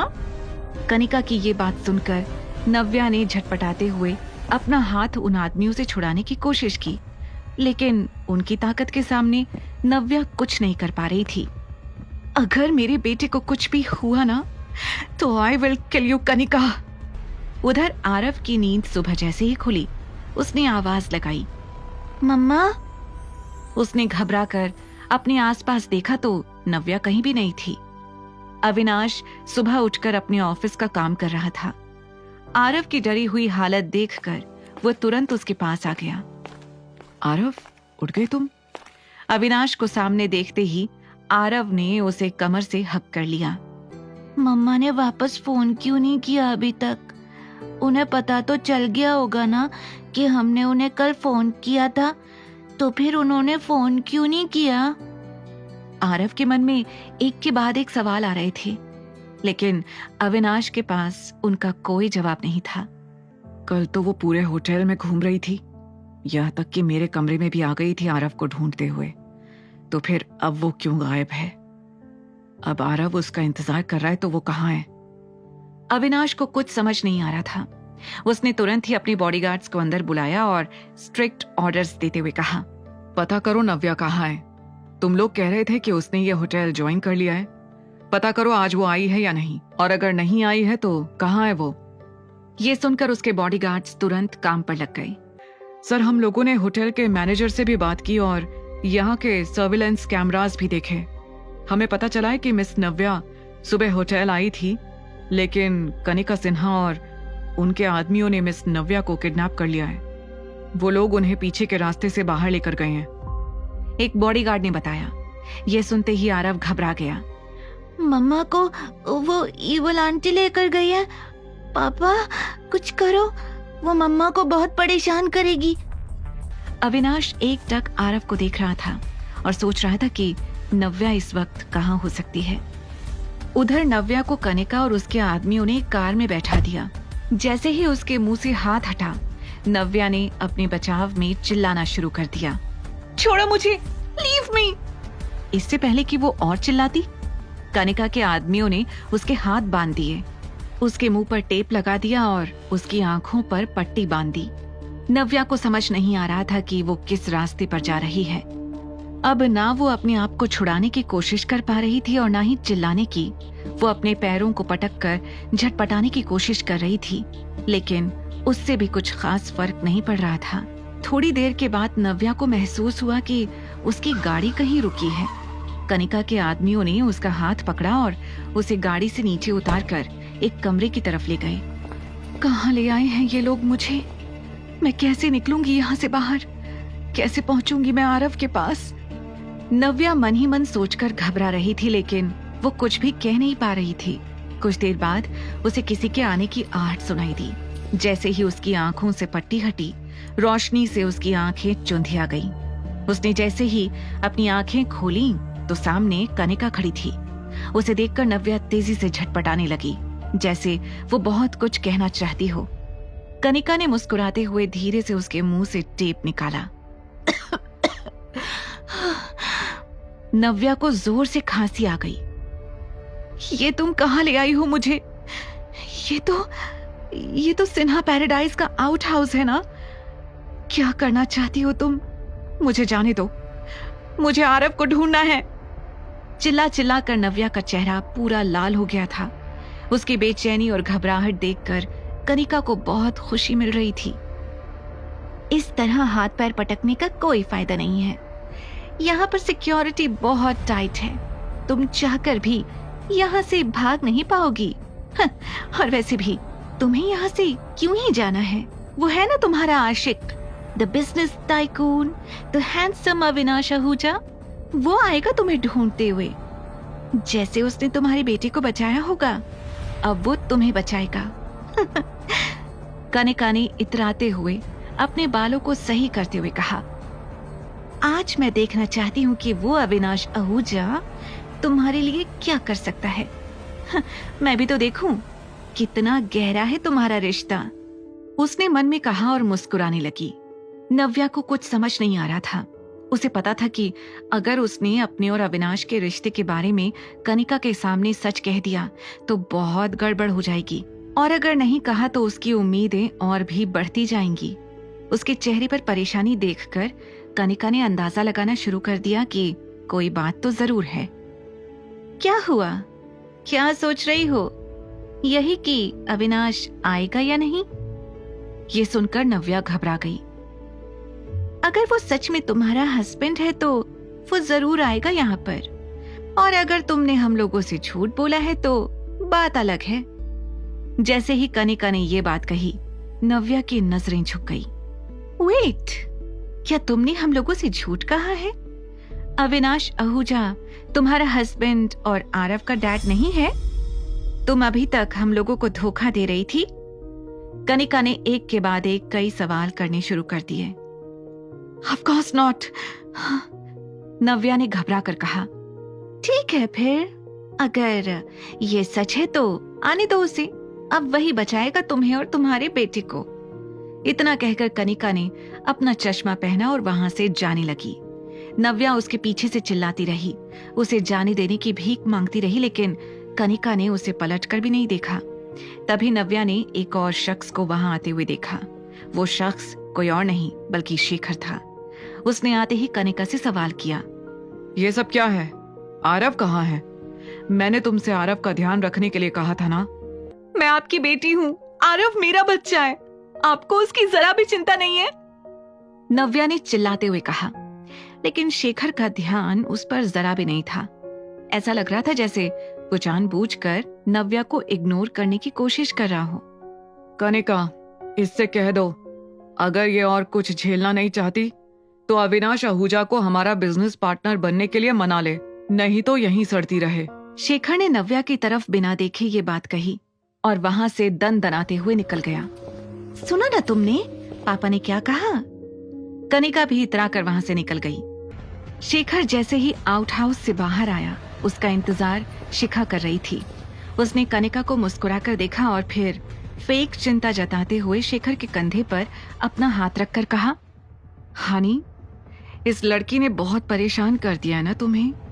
सोचा था 6 साल बाद आएगी तो सुधर जाएगी। एनीवेज, तुम्हें नहीं लगता कि हम नव्या से कुछ ज्यादा ही उम्मीद कर रहे हैं? आई मीन, कहाँ वो अविनाश आहूजा और कहाँ ये। वो क्यों इससे शादी करेगा और क्यों इसे पसंद करेगा? सोचो जरा। हाँ dad, even I think so. मुझे तो लगता है कि इसका और अविनाश का कोई रिश्ता ही नहीं है। इसने हम लोगों से झूठ बोला है और हमें बेवकूफ बनाया है। आगे की कहानी जानने के लिए देखिए अगला एपिसोड सिर्फ पॉकेट FM के YouTube चैनल पर, और द रिटर्न के सारे एपिसोड्स को सुनने के लिए डिस्क्रिप्शन में दी लिंक से डाउनलोड करें पॉकेट FM ऐप।